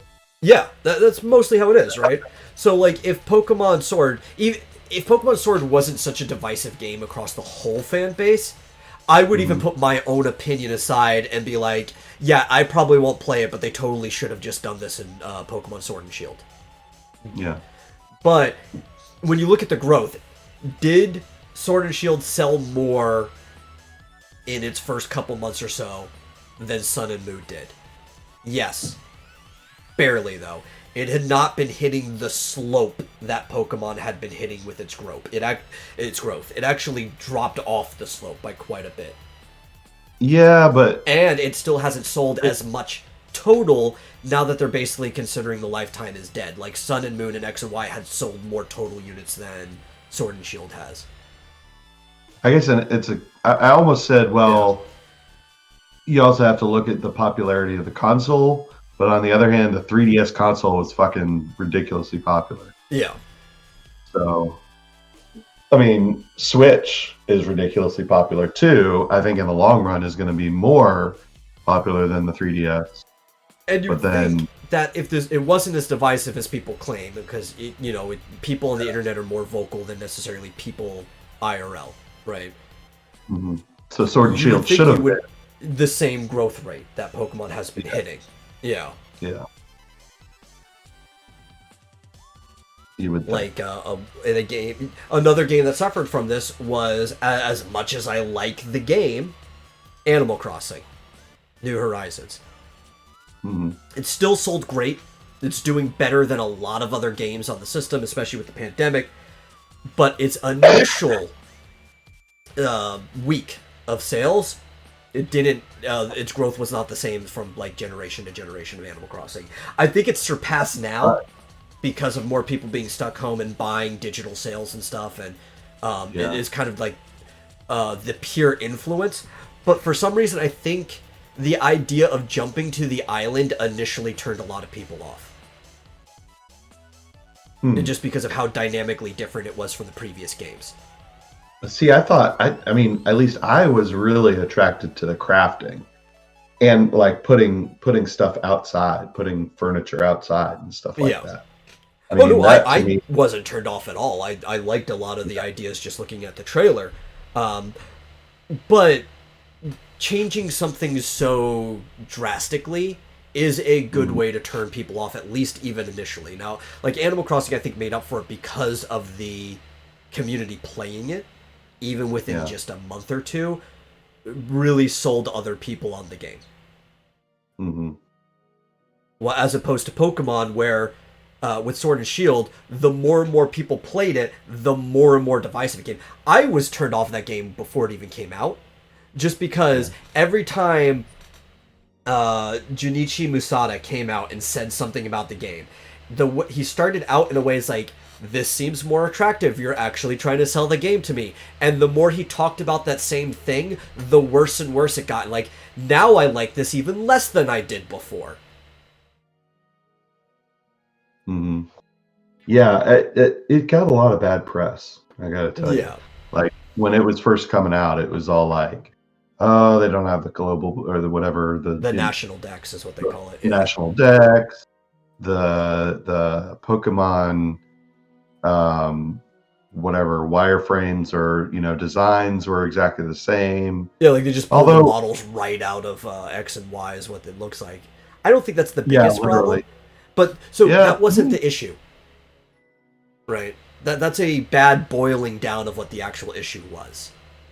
The issue was that the reason they said they weren't incorporating the entire national dex and all the Pokemon is that it was going to be too much work to make the models and animations from scratch.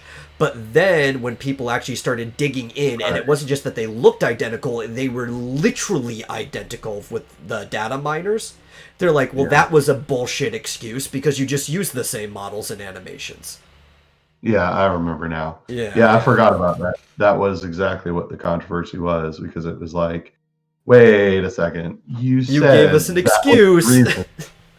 It's like, no, I mean, so like if it was one or the other, if it was like, well, yeah, we reused all the models, okay, well, that's fine. I mean, you know what? Why wouldn't you? Yeah. If you've got them and you could just kind of, and if you said something like, hey, just like in a previous one, I think in Sun and Moon, the national dex wasn't available right away, or was a X and Y. Like, it was patched in later. If you had said, we're hitting a very tight time frame, we don't have time to import all the animations and models in, we're trying to make a functional, balanced game, which the game wasn't balanced either. This was their updated excuse, but if they said this from the beginning, and then expanded to what I'm about to finish, we will eventually get you more Pokemon. We even have a DLC campaign coming out later on where you will see more Pokemon. I think from the beginning, more people would have been understanding if they were just out open about what was going on. Yeah, who was the PR genius that well, the came guy up who with, did hey, I got an idea, let's lie to everybody. Right, the guy who did most of the talking on this was the president of Game Freak, Junichi Musada. I wonder if it's a Japanese thing, if it's a cultural thing, to be like, we need to save face by lying to everyone. Probably, yeah. Saving face is like a really big thing in Japanese culture. Whereas, yeah, in the US, people are really understanding, and like, I mean, especially gamers. There we go. Yeah, exactly like you said. If they had just been honest and been like, look, making a game like this is really time-consuming and really difficult and expensive, and we're going to release a full-fledged game that has, that's complete from beginning to end, but it's just not going to have all, but we're going to add all the rest of the Pokemon later. I think people are used to it. Or even if like all the Pokemon won't be in this game, if you just said that from the beginning and gave a good reason, and maybe it's because it was a bigger plan, right? What they should do is they should add a Pokedex to Pokemon Home and be like, Pokemon Home is now going to be your permanent hub for all things Pokemon in the future. Because this game also doesn't have, what's it called? The GTS, or the Global Trade Station, or anything like that, right? And it's like, we're going to add an app that is basically just Pokemon Stadium, and now you can battle people on that app directly from the stuff in your Pokemon Home, right?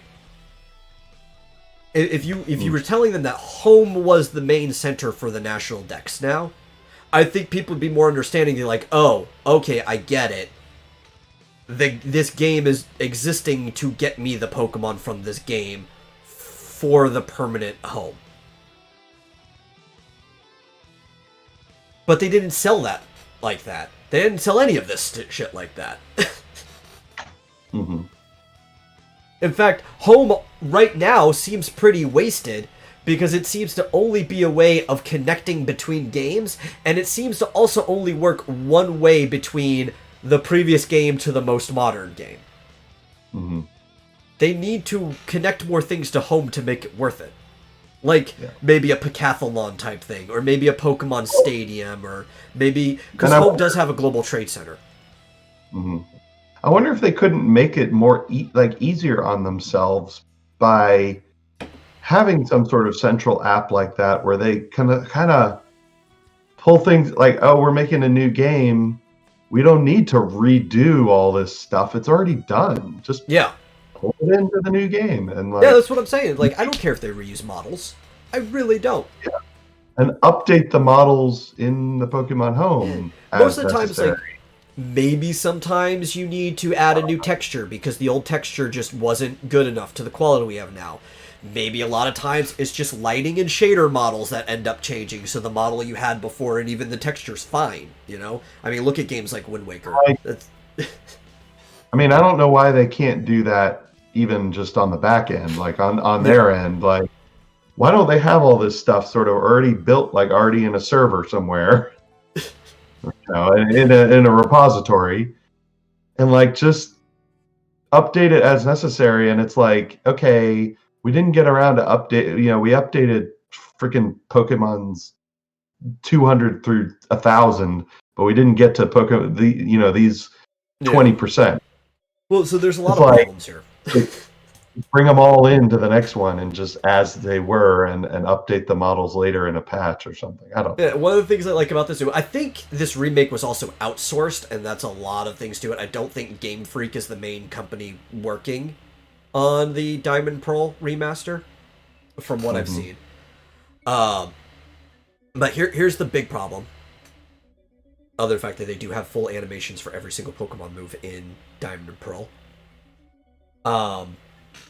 There are 3 different companies where their hands are directly in the pot of Pokemon. And Pokemon is the biggest industry in media when you think about it. Like, it is the largest transaction of capital for any media done since Pokemon came out. In the time that it's been out, it has made more money than the entirety of the American music industry in that same amount of time. This is a global just giant, I guess, when it comes to marketing. Didn't you say as a brand when it comes to all media and like plushies and everything that like it's the biggest brand on the planet? It is. It puts all other brands to shame. Well, when people say Pokemania, it's not like some hyperbolic statement just because like Beatlemania stuff. Like, Pokemon is almost a religion in itself when you look at it. Right? If aliens came to the planet and they were studying humans, they would assume that the dominant religion on the planet is something about these evolving monsters. That's how popular Pokemon is. Yeah, Pokemon is the future cryptocurrency. It should be. There should be like a Pokecoin, Pokedollar, which is the name of the currency inside Pokemon. That we should just get like a coin that is Pokemon. But there's 3 companies that have their hands in here, and one of the companies actually makes more money than the others because it's half owned by both of them, right? So there's Nintendo and there's Game Freak, which are the 2 people that come together to make Pokemon. But Pokemon is made under a kind of like shared conglomerate company called the Pokemon Company, which is its own entity. It's not a part of Nintendo or part of Game Freak. They're just joint owners in it. Nintendo and Game Freak are joint owners in the Pokemon Company? Yes. Does Nintendo partly own Game Freak as well, or not? No, Game Freak is a completely third-party company, which is why there's like the Pokemon Company is its own entity, where both of these people have their hands in it. Because Game Freak was the company that made the original Pokemon game. Game Freak also makes other games for other systems as well. And Game Freak, especially with Masada and the way they've been talking, kind of seems like they're fed up with Pokemon. Even though it's like their cash cow. It's the most money they've ever made off of anything, and with how popular Pokemon is, how could it not be, right? But they've even recently... Weird. Like, how can you be fed up with Pokemon? Well, like, yeah, that's your business. Like, I can understand like individual people, like individual developers or team leads or whatever, but then you leave the company and go do something else. You bring someone else in.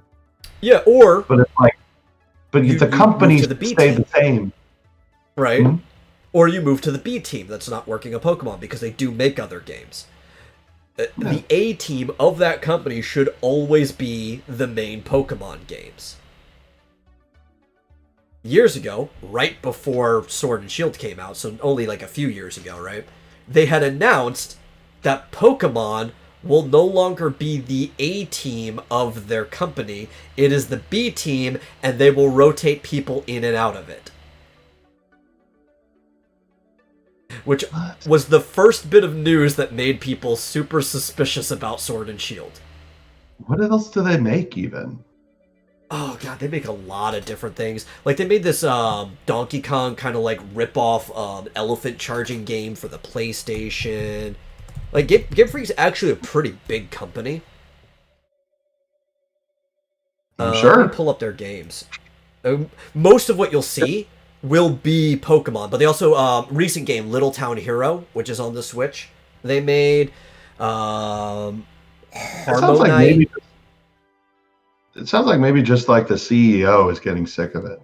Yeah, like, yeah. Maybe he just needs to move on, but like, Giga companies Wrecker. Really concentrate on Pokemon. Game Freak, one of the earliest games they made was Yoshi in 1991, which is that puzzle game for the NES. It was like made at the very end of the life cycle of the NES after the Super Nintendo came out. 89, Mendel Palace. Like, they've been making games for a long time. Game Freak also made Drill Dozer, which was a popular game.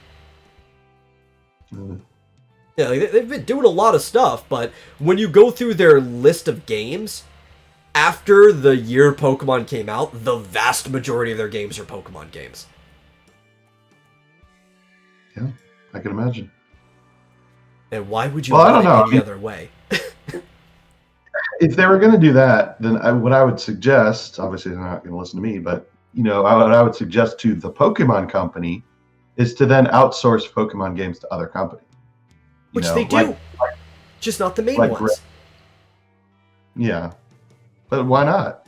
They should think about it. I mean, think great companies like Grezzo. Like, Grezzo totally could have done this remake, this Diamond, whatever, Brilliant Diamond. They could have done it. They did a great. I mean, aren't they the ones that did Link's Awakening? I don't remember. They might have been. I know they did like the HD. They did HD Ocarina of Time and Majora's Mask. Yeah. I think they did Link's Awakening. I could be wrong about that. No, I'm almost positive they did. So, like, okay, so you have Game Freak doing the brand new one, Sword and Shield, but why not outsource? The other ones, the remakes. I think this remake was outsourced. I think I said that before. I think it was done by another company. Yeah. Okay. Well, then never mind. They already followed my advice. But they do that for... Usually they don't for the remakes, because the remakes are usually done by Game Freak as well. Every single generation. But the remake is usually like a gap period filler, too, like in between the next main game. Which is not a bad idea. It's like, we already have the engine. All we have to do is change the tiles around in the events, put in the Pokemon from before, boom. And it's not like we're making new content. We already know what the old maps and stuff look like. We're just making the new game look like it. It's like it's a no-brainer on how to fill in time and make money between like your backlog, like your back team sitting there crafting new stuff. Because can you imagine how much creativity has to go into each Pokemon game? Because they have to think up like unique enough designs for each of the Pokemon. There's usually like 100 new Pokemon in every game. Yeah, of course, it's never unique enough for. Yeah, not to please some people. I think we had Pataya on here one day, and me and him were talking about that. And I agree with him. If you were to swap Gen 1 and Gen 5, which is Black and White, around, the creativity of those Pokemon are about the same, and people would have loved the Gen 5 listing and hate the Gen 1. Saying, like, they're just not original enough. There was literally a toxic waste monster in the first Pokemon. I mean, that's a good point, but at the same time, that doesn't necessarily invalidate the point, because you're just saying, okay, 5 is just kind of a rehash of 1. Well, no, I'm not saying it's a rehash. I'm just saying the amount of creativity that went into the Pokemon were the same. Yeah.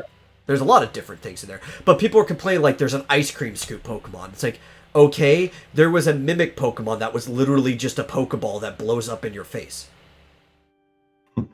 Right? Like, the peak of creativity was probably Gen 3. Right? If I'm just saying it, like, There's a Pokeball Pokemon.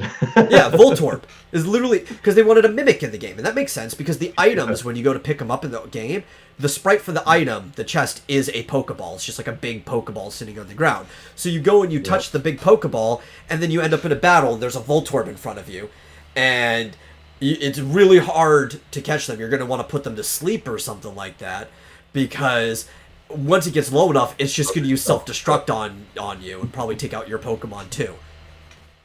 Yeah. Have you ever seen the it was a College Humor or whatever it's called now,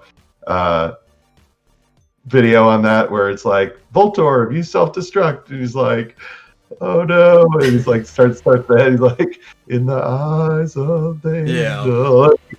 As he heads towards. It's also the inspiration for why the troll blew up in your face in the dungeon was because Voltorbs blow up in your face. Yeah. That's what I was thinking with that. Yeah. Well, Bygan last night blew up in my face. Jesus. Yeah. His arms did. Because you killed him before his arms.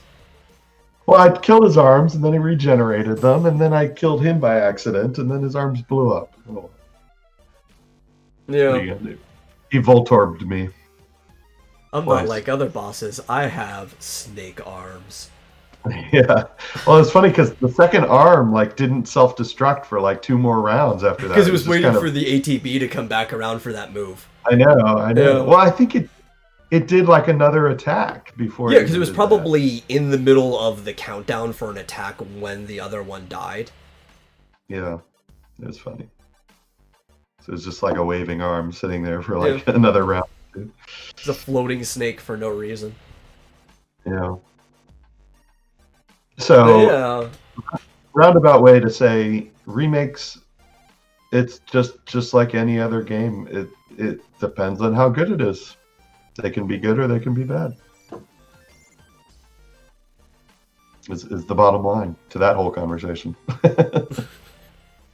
And then, I don't think I finished my point. So we were talking about remasters, and then there's remakes, and then there's reimaginings, and I think those are usually bad. I mean, if it's a game that I originally liked, a reimagining is like Final Fantasy VII Remake. It's completely different, and then what's the freaking? Just call it a different game. Yeah. It's like just make a spin-off too, or something like that, right? Spin-offs are fine. I mean, if you think about it, number one, Link Between Worlds is a reimagining of Link to the Past. But they're not calling it a Link to the Past. That's the thing about it, right? Yeah. Exactly. I wouldn't call that a remake. It's a reimagining of that game, and they did the right thing by just. 7 is. What's that? And it's still more of a remake than 7 is. Yeah, exactly. Even at that. But they did the right thing and just said, you know what? This is a whole new game. It has various, it's very, very close. It's so it's familiar, but it's a whole new game. We're going to give it a different name, and that kind of frees you up to go in a different direction without being tied down too much. Yeah. I mean, in a way, and I've thought about this a little bit. Breath of the Wild is almost like a reimagining of the original Zelda. That's how I've always sold it to people too, because that's what it seems like, and it almost seems like they were selling it that way originally, at least in Japan, because the poster for Breath of the Wild before they gave you the actual name literally just had the original Zelda name, a Hyrulean Fantasy, which was what it says in Japanese, and then underneath is the Legend of Zelda. And the splash is exactly the same as sort of the iconic Zelda, where Link is on a mountain overlooking the dual peaks, and I mean, they intentionally. It was like, we're going to look at the original Zelda and remake it for a modern platform. Yeah. And I mean, obviously there's many differences. Of course. You're not running through dungeons. You're not trying to get the silver arrows so that you can hit Ganon in his weak spot or anything like that. It is a completely different story and different game. But in the reimagining in this sense, it's almost like they're trying to capture the same feeling that the original Zelda gave you.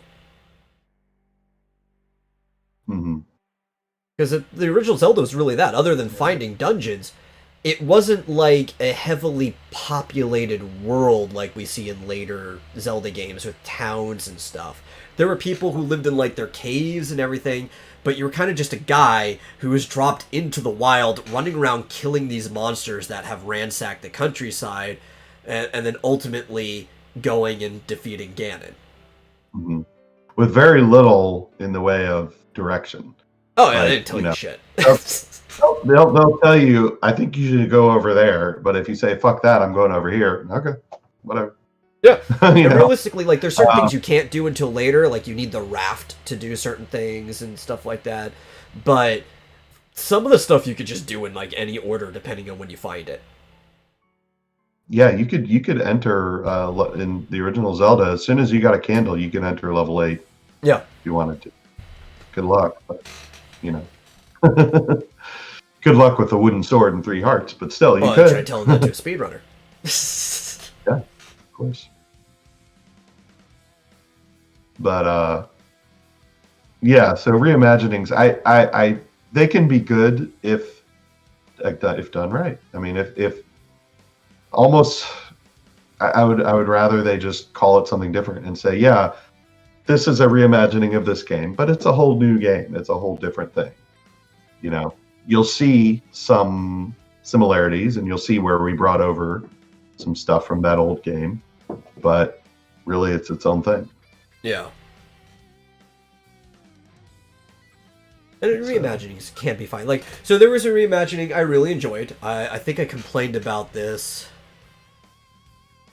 Probably not the Vomitorium. It was probably on one of Rick's recent streams. But Mobius Final Fantasy, which was a mobile app. And obviously the word Mobius, it's infinity. The Mobius strip is the symbol for infinity. And the Mobius Final Fantasy is a reimagining of the original Final Fantasy.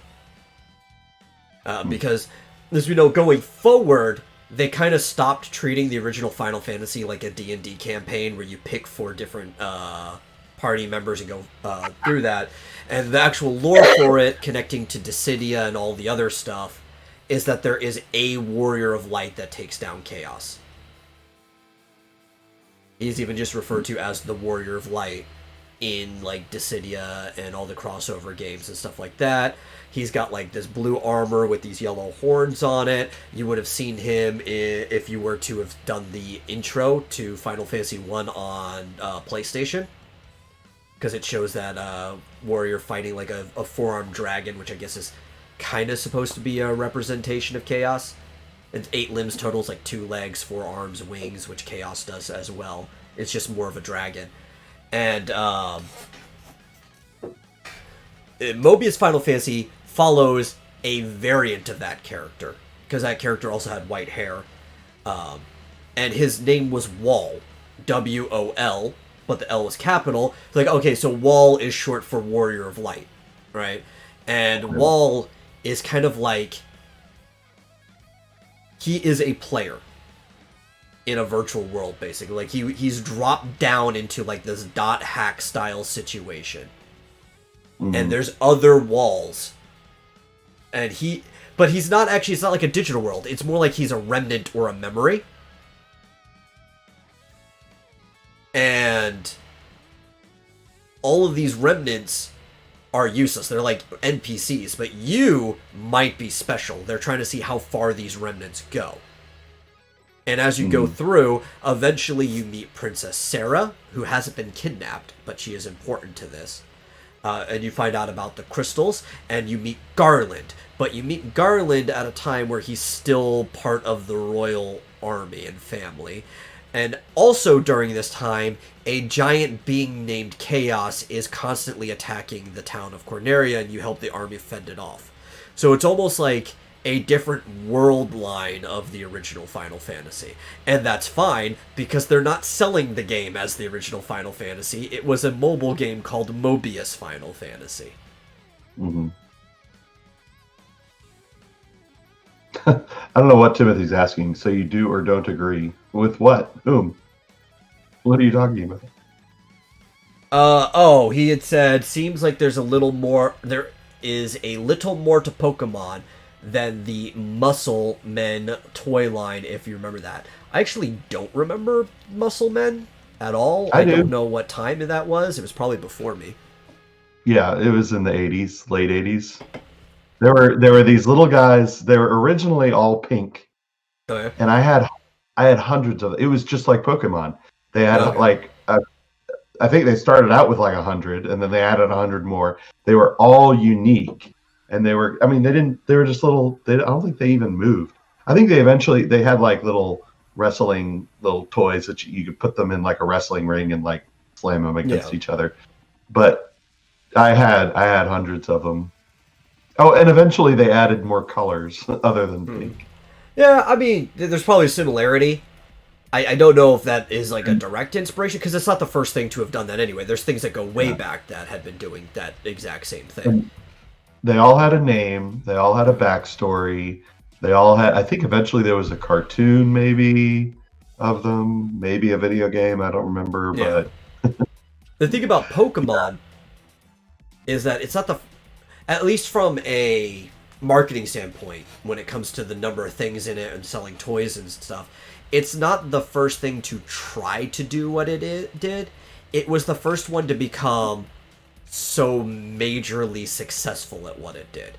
And part of it is because the initial marketing point was a video game.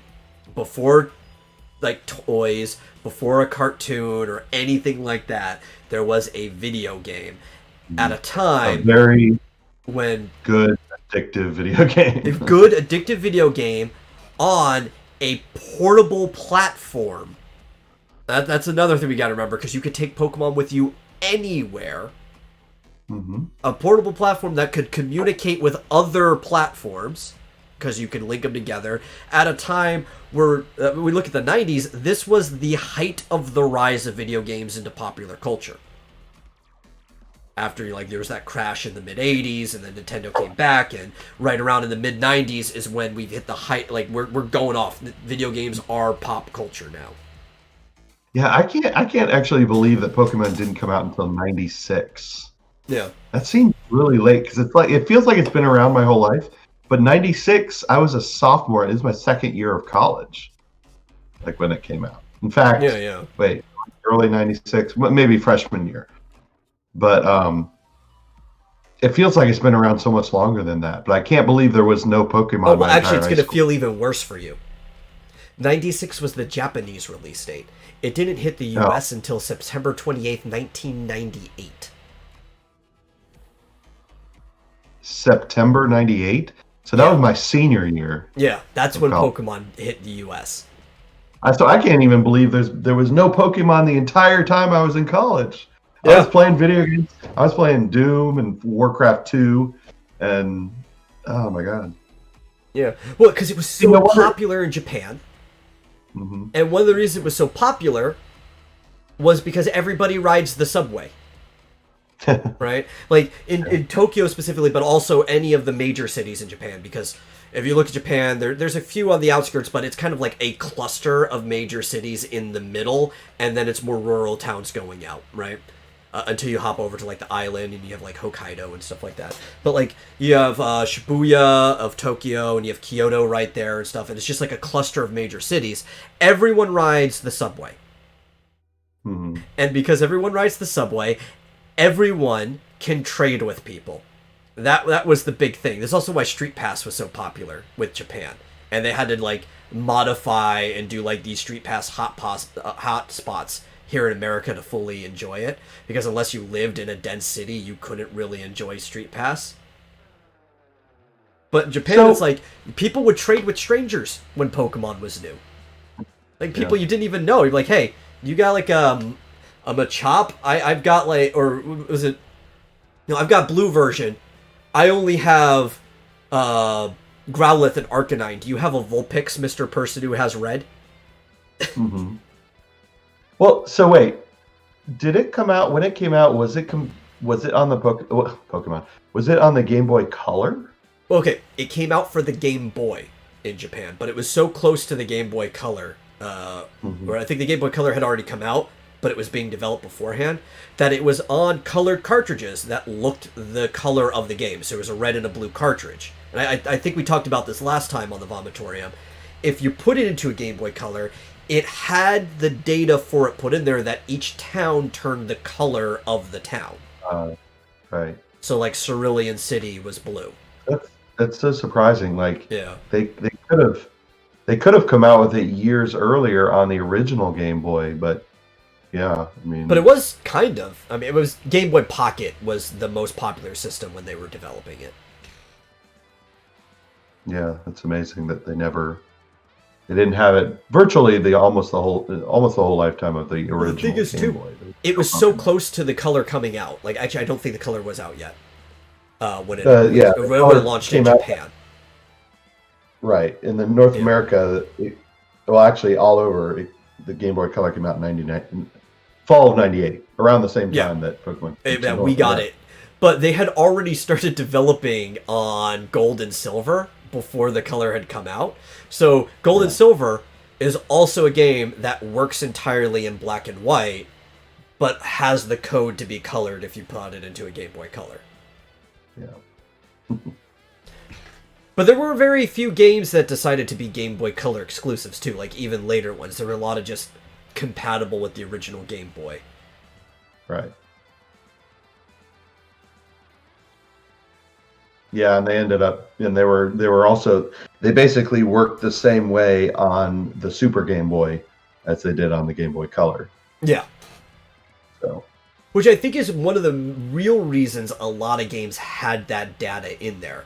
Wasn't even because some companies knew that the Game Boy Color was coming, though I'm pretty sure that information was probably widely spread in the industry because the internet wasn't as popular in the late 90s, and lips were a lot tighter back then too. They were like, hey, we have a color system coming out, program for color. I think the real reason that most people were doing that was because the Super Game Boy had already been out, and they were like, you can leave residual data for color for the Super Game Boy. Yeah, so the Super Game Boy came out 4 years earlier in 94. Yeah, that's why I think most of that color data was actually in there. Yeah, I mean, I did have that in high school. I remember that. It was a cartoon before the toy line. But what do you mean by toy line? The Muscleman is what he's talking about. Oh, really? He's still, because he's like, what killed it was the variations of the same one, but Pokemon seems to have more choices. Yeah.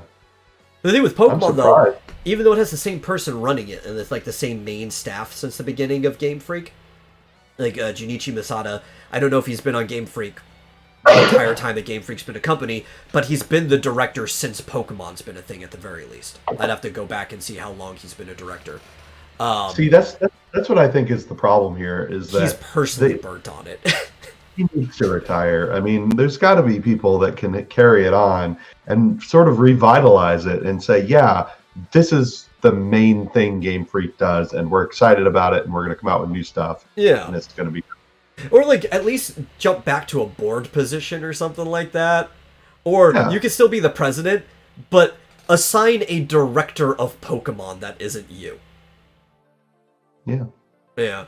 But, or he could take over the B team that does other stuff besides Pokemon. Well, I mean, he could do that as the president. If he still wants to just work on the other thing on the B team, just find somebody you trust who knows the direction of Pokemon, and just, you're the director of Pokemon now. I got other things I want to do. Yeah. Yeah. And, it's weird. But despite him being the director, they are constantly pulling in new creative minds, though. This is why, personally, I don't think the designs for Pokemon have gotten stale. A lot of people are like, they're not that creative. It's like, they're about the same. And then they got a bunch of different, unique, interesting, because they keep bringing in new people and be like, okay, design new stuff for us. Just make some new Pokemon. You can look at the old ones to make sure you're not trampling over too much of the same ground, but don't worry about it too much. We'll just... Because there's a lot of Pokemon that are similar to each other. Like, there's almost a Pikachu type thing in every single generation. Yeah. Timothy says 99 was his senior year. 99 was my senior year of college. 98, 99. So, yeah. Anyway. Yeah. I don't know if we answered any questions at all there, Probably just left but more questions to be asked. yeah, I'm bottom line. I'm fine with remakes if they're good. Yeah, Here's I'm the fine thing: with most a things if lot they're of, good. yeah, I mean, here's the thing: in a lot of cases, the companies have proven to have good or bad track records. So, like, SquareSoft, I think, is really leaving a bad taste in my mouth when it comes to Yeah, remake. past So decade. I don't trust. So, like, for instance, people are saying, "Oh, Final Fantasy VI needs a remake." I'm like, "Fuck no." I don't. Did you see what they did to Final Fantasy VI the Yeah, last time they touched it? Did you see these yeah, ugly watercolor sprites that just. Because it's almost like they tried to do the same thing that Link's mhm, Awakening and Pokemon did, but instead of making them 3D models, they turned the mhm, sprites into these weird, awkwardly bubbly watercolor things that I just don't. yeah, Because they're uncanny. They're too close to the sprite, but they don't have the form of the sprite.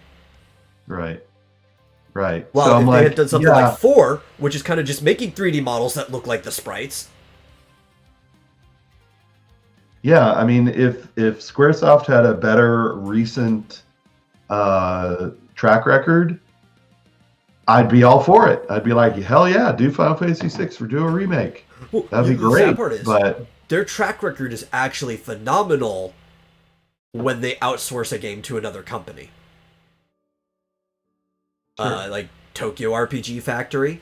I mean, you look at Mhm, Octopath, great game. Bravely Default, highly recommended. Some of mhm. their spin-off Final Fantasy stuff, some of their mobile things, could not recommend them enough. I have a lot of fun with them. But you go to like Square's main shit, it's infuriating. Yeah.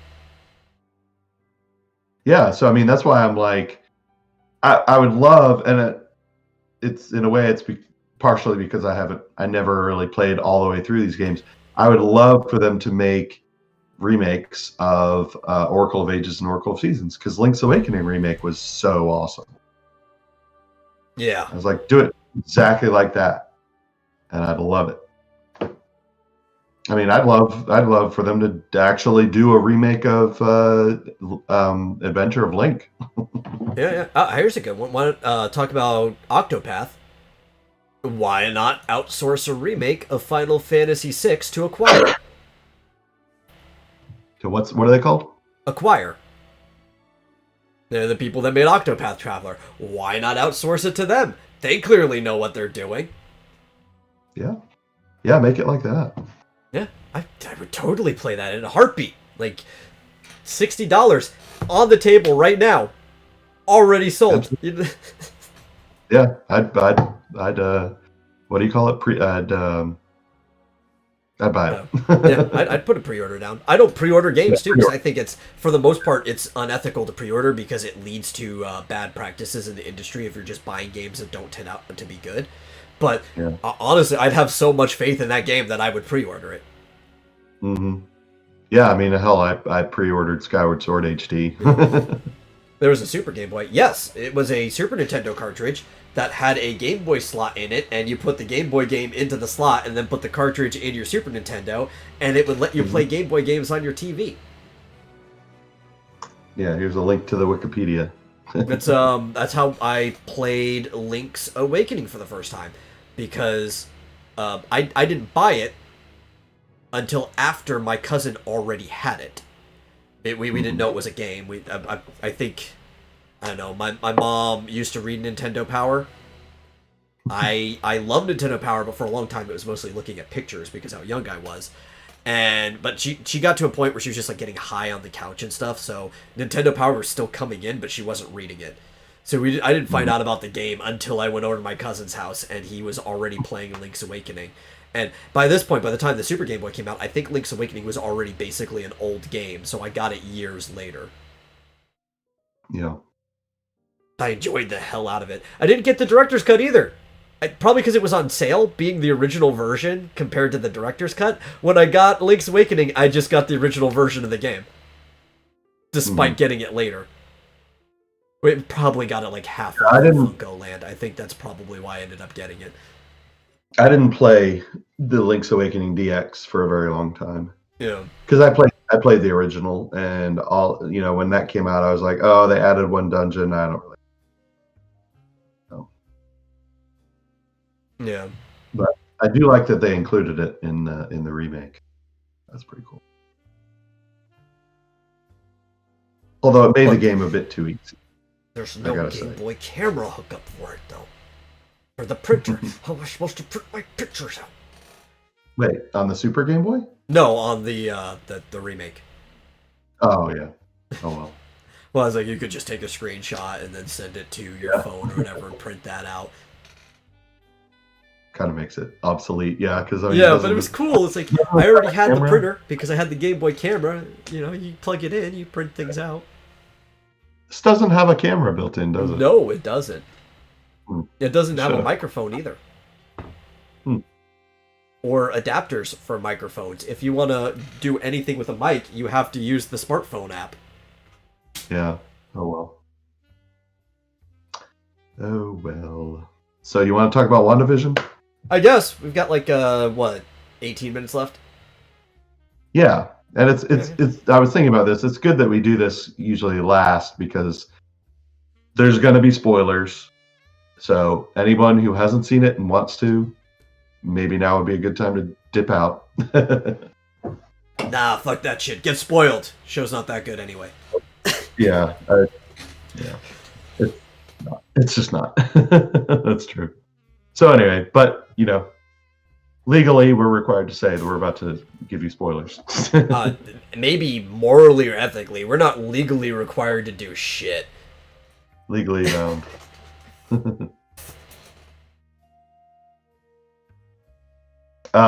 So it was funny because especially at the end of this episode, I guess I wasn't really thinking about it until the end, but at the end of their episode, I was thinking, oh, that's how they're going to end the season 1. And that's a real disappointment. And then realized, oh, wait, no, there's one more episode. Yeah. So I guess I'm glad that there's one more episode because that was extremely disappointing. Yeah, that was a very boring episode in general. It was like episode 4, only even worse. Just more backstory of stuff that, for the most part, we already knew. There might have been a glimpse of here or there that adds clarity to things that had never been shown before, but you kind of already knew they happened. Yeah.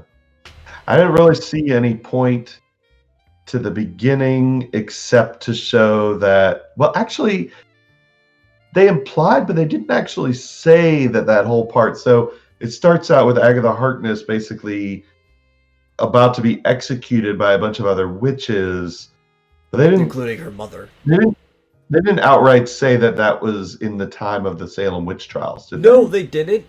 I do think it was supposed to be, from the dress and the stake setup and everything.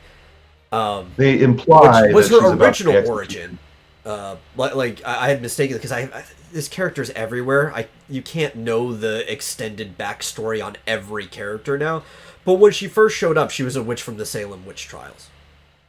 Okay. That was where she was from that time. Since then, they've made her this 12,000-year-old being or whatever.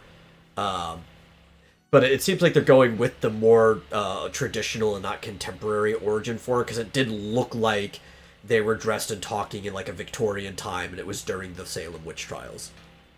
Mm-hmm. Yeah, plus she said that the woman was her mother. So if that was her mother, unless her mother is also 12,000 years old, or presumably. Even older, yeah. They age really, really slowly, so her mother's actually 100,000 years old, and that's why she looked like such an old bat. Yeah. But no, I think you're right. I think they're going with the original. She's a few hundred years old, I guess. Yeah. This is probably also why she looks so young, too, because the other witches look like they were aging, and I don't think it's because of even her absorbing their powers. It's they had rules and regulations, as they were implying, right? And that they don't out themselves. Other people don't find out that they're witches and stuff. They don't break the rules. And she, on the other hand, especially after their spells got reversed and she started draining them, seems to be something that she doesn't give a shit about the rules. So she's probably like keeping herself young and breaking codes that you wouldn't do otherwise. Okay, so you think that's why she's still alive and young? Yeah, looking? yeah. She using black magic. She even mentioned that later on that the reason she didn't use necromancy wasn't because it was bad to use necromancy. It was a non-starter because Pietro's body was in another country and full of bullet holes. Right? Yeah. So she was considering just using necromancy to raise him from the dead. It wasn't like a moral problem for her. Yeah. Right. It was just inconvenient at the time. But where did she get? Who is this guy? Is he just a random guy who happens to look like the guy from the X-Men movies? Yeah, I think that's the joke, right? Like, there's like this Easter egg kind of joke thing for the people who watch those movies. They get it. It's like, oh, he played Pietro, but it's just some dude that she constructed, or whatever. You know? Did she construct him, or was it just? Well, I mean, construct him to be Pietro, like a person that exists, because obviously she can't make matter. That's kind of like the big deal at the end is that, oh, somebody who can create out of nowhere was the Scarlet Witch. Well, did she create those things out of existing matter around her? I think it's supposed to be a pocket realm, like a pocket reality. So I don't know. It looked like Vision was created out of nowhere. It kind of just seemed to be like assembling out of her. Yeah, there was like yellow energy that came out of her, and yeah. I mean, you can assume maybe it was pulling molecules out of the air, but air's really loose. There would have been like a vacuum that sucked in doing that, and it would have been like the explosive power of Vision's weight. Probably half a ton of TNT. So, yeah. So, yeah, but the way it looked like it was like energy coming out of her and then just kind of congealing. Assembling itself, yeah. Into Vision. That was interesting because they heavily implied that she stole his body and just reanimated. Yes, but they implied it from a guy who doesn't seem very trustworthy to, like, I think Monica specifically. So the implication wasn't even necessarily for the audience, though obviously that's why it existed. It was for Monica's character to get her to help them. Okay, did they actually tell her that? They showed the video footage of her breaking into that door, which we saw the actual event later, that she was allowed back there. She just opened it herself because she wasn't gonna. She was in a fit, you know. It's like, yeah, don't buzz me, and I've got it. Yeah. They showed the security footage, and it's like she walked off with Vision, but it turned out that they still had his body the whole time. And I guess you're right. She didn't know that at first because she thought they were tracking the Vision in there because that was the body and that's what they wanted, but that's clearly not the case. Right. That was all intentional. So so it showed her going to shield or sword or whatever, and just to see his body, and she did not take it. So they still have it. And in the end, it turns out they are already reanimating him. Yeah, it's just a little classic misdirection. Yeah. Although they're reanimating him as the white Vision, or the white privilege Vision. Yeah. Well, it's Project Cataract, so the way this is going to work is that he's basically going to be a soulless android that just follows orders. Right, I mean, he doesn't have the Mind Stone to presumably give him sentience. Yeah. So it would be cool. Really, we might see, like I said before, Vision on Vision combat. I'd like to see some actual fighting. It'd be cool if it was still goofy, right? Because this Vision is one that exists within a progressing sitcom world. So if like the fight was, this thing is taking it completely serious, but then it's kind of like goofy on the side of the Vision that's inside that world, that would be a pretty entertaining thing.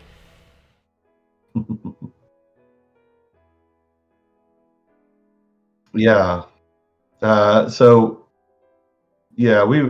guess we were talking about this before the show, that they've really, it seems like they're totally abandoning the whole show within a show thing. Yeah. unfortunately, which I was lamenting because it's like, okay, they were going to go in this direction that was very unique and a bit of uh, a risk, I guess, because who knows if people like it. You and I loved it, Oh, that's and part of it's the just show I liked, yeah. and it was just like they didn't commit to the bit. They're just like, we're going to do this for a few episodes, but really, then it's just going to degrade to what I call Agents of Shield 2.0, Yeah. basically. Which, I did not like Agents of S.H.I.E.L.D. So. Yeah, I liked the first season, and I was like, ugh. Yeah, before it started degrading into supplementary material for the MCU. Right, exactly. And this is 100% supplementary material for the MCU, which I guess is another reason why they're kind of rushing through. It seems like, and not taking their time. There's a Doctor Strange movie coming out, and Scarlet Witch is going to be in the Doctor Strange movie. Yeah, it's a shame because it doesn't give them the time to develop the characters. Yeah, and they could have done a 50-episode run developing these characters. Like a little ambiguous. Maybe it's because Vision's going to show up in there too, and that's the reason why they can't take their time. But if he didn't, for one reason or the other, they could have left it ambiguous, like how Wanda got into the movie, and this could have been a pocket of time that just existed, that could even run past whenever the movie comes out, and you can, find out more and more of how she got there later on. Like, I don't know. It's a fixed timeline. Why can't you tell stories out of order? I mean, we kind of did that. We told Captain America after we were already introduced to the MCU. Yeah, I can understand. I don't know. I guess these actors are just not. I don't know. I don't know if it's because of COVID. Well, no. I mean, we kind of talked about how they're every show. There's fewer and fewer episodes. Yeah. Per season, and it's disappointing. Budget. Although, It's budget. They're spending more and more money on each episode, but they're also having to spread themselves thinner because of the number of shows that they're producing. So this budget has to go everywhere, and you only have enough budget for so many episodes. I mean, this is why Game of Thrones kept getting shorter at the end of it, was because they had the same budget for like each season, but they were spending more and more budget per season. Or per episode, right? Yeah, per episode. Yeah, I mean, season. I guess it's hard to compare because, like, if you look at just regular sitcoms like Modern Family, I imagine they have quite a few more episodes per season because, I mean, it's just filming a bunch of people talking, right? They probably could have had a low-budget show too. That would be great if they just stuck to the sitcom portion. Yeah. Because it's like, but even so, look at Pietro in the Malcolm in the Middle episode. That super speed effect wasn't exactly like the most high budget super speed effect you've ever seen, and intentionally because it was supposed to look like it could have been on a sitcom. Yeah. I mean, I wonder if a lot of the budget is going to pay these big name actors. Yeah, these big studio actors. Yeah, movie actors. Too good for a full TV season of 20 to 30 episodes. Yeah, because it's weird. In the past, like going way back, you do get some crossover in one direction or the other. I've had an argument with my dad about this before because I had to show him examples, but it's not like he was wrong. You really didn't get a lot of communication between TV and movies. Like, you had TV actors and you had movie actors, and there wasn't like a lot of crossing over into each other's spaces, probably up until maybe the latest of the 70s, but more like the 80s is when you really start seeing that crossover with movie and TV actors into the 90s and so on. And I remember it was a big deal when movie actors started doing TV shows. Yeah. Like, it used to be maybe you'd start on TV and progress to movies, and you'd never go back unless it was like a cameo or something. And you might have like the one or two exceptions over the decades, but if that happened, it was a big deal. Everybody would have been reporting on it. Yeah, it was kind of a big deal. I mean, I don't know when I remember this, but maybe 20 years ago when movie actors started to go back and do TV shows, and they were Yeah, like, because "Oh, it this is a." became really popular in the 90s. Mhm. Yeah, I can't. I don't know if I can think of an example. But even though it became popular, I say really popular, it's proportionately, because it still wasn't that big of a thing, because that was still made a big deal even as of this last decade, like at the beginning of it. Like when Kevin Bacon was doing The Following, it was a big deal that Kevin Bacon was going to be in a TV show.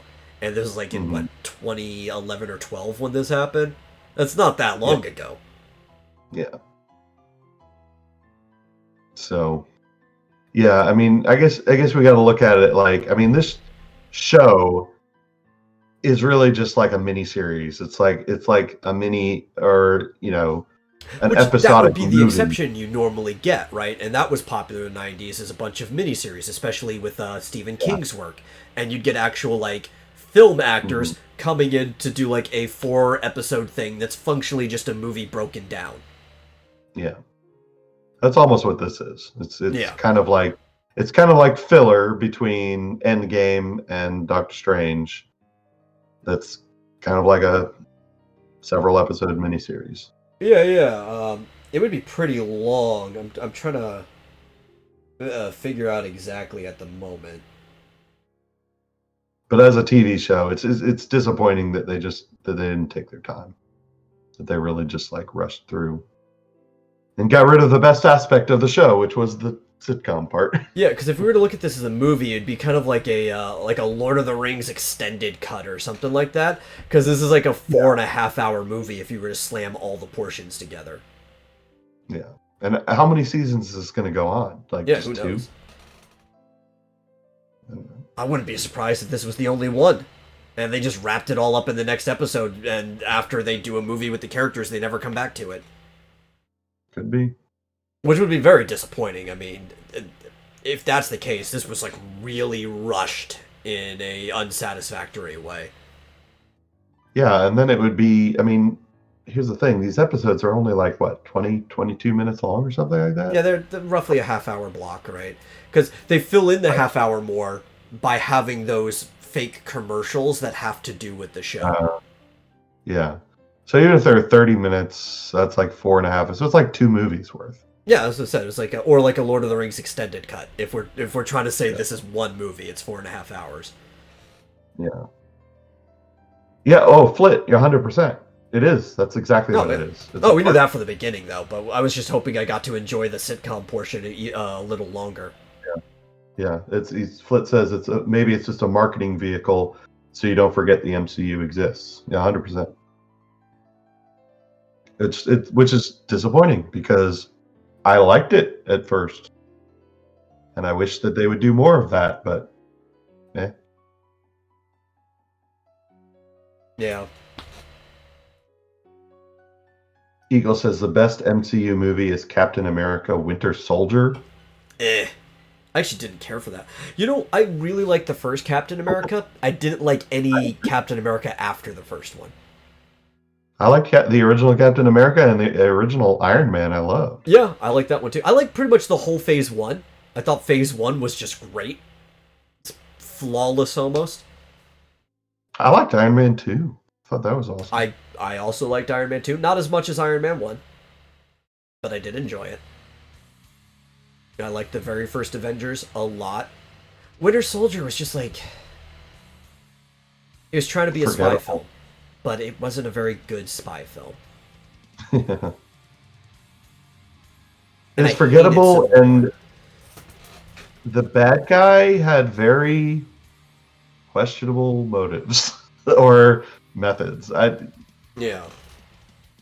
But wasn't that the one, or was that Civil War, where he brainwashed the guy? Well, no, okay, he was brainwashed in Winter Soldier because he was the Winter Soldier program.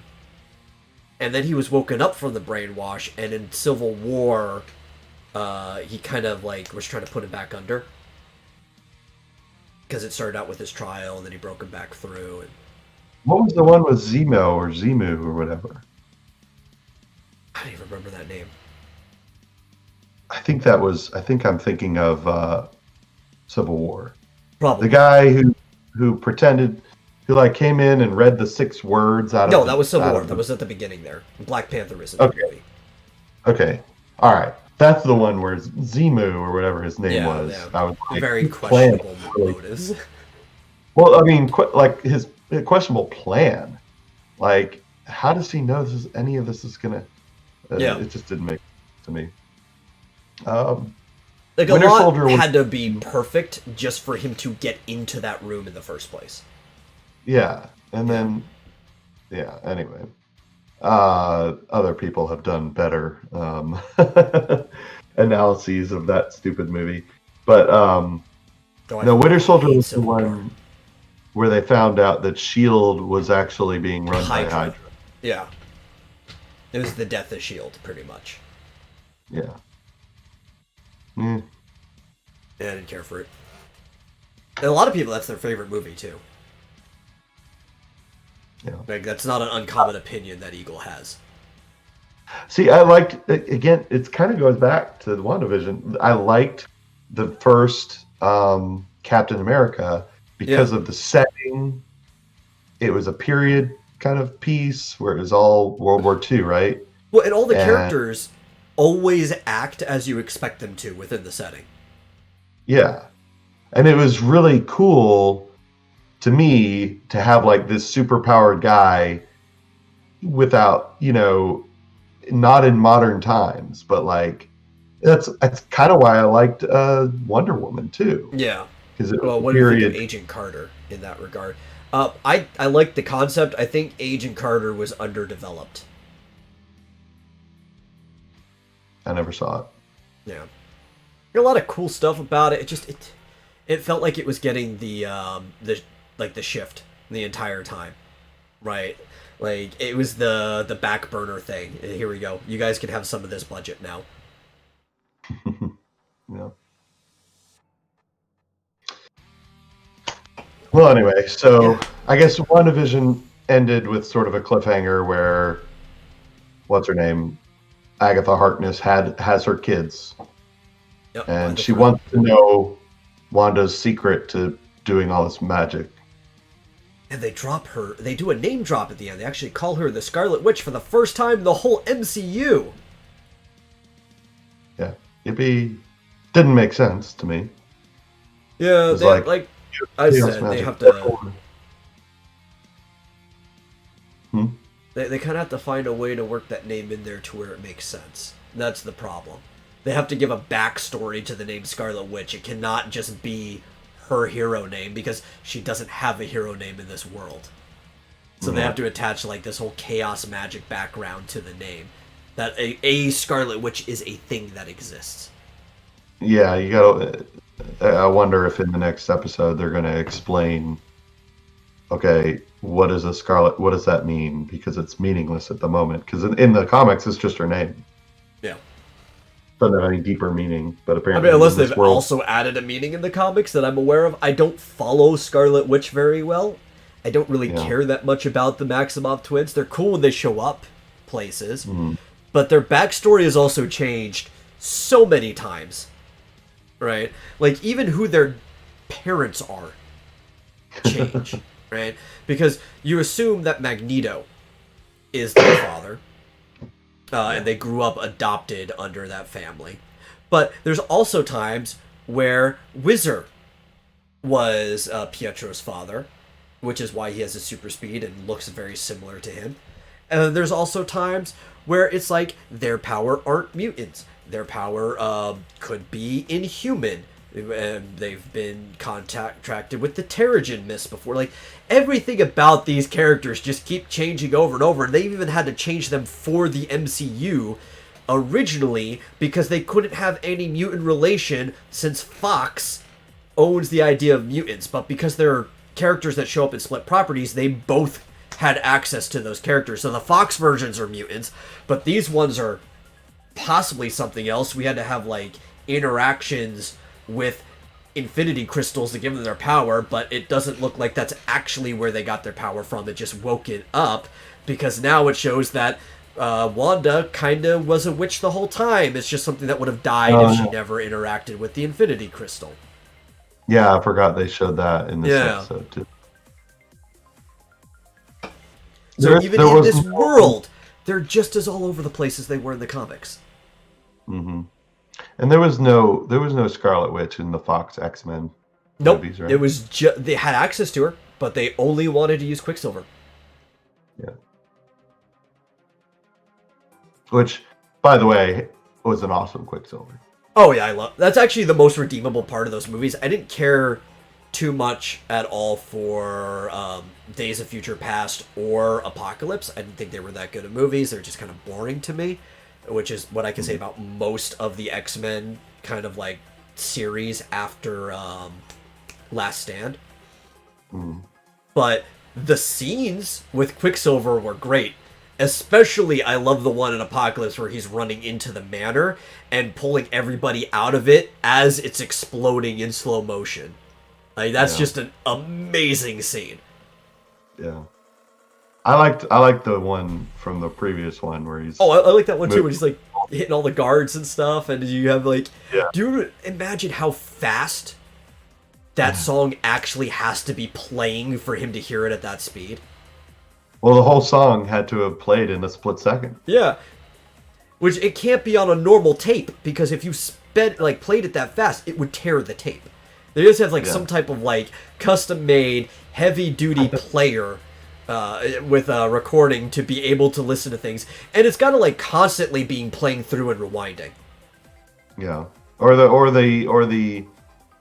The song itself would have had to have been compressed into a very, very small amount That of it tape. could do too. I don't know how well that would work with a magnetic strip Yeah. though. Like how compressed Yeah. can you make a song to speed it up like that and still retain? It wouldn't be very lossless. It'd be very buzzy. See, we need Yeah.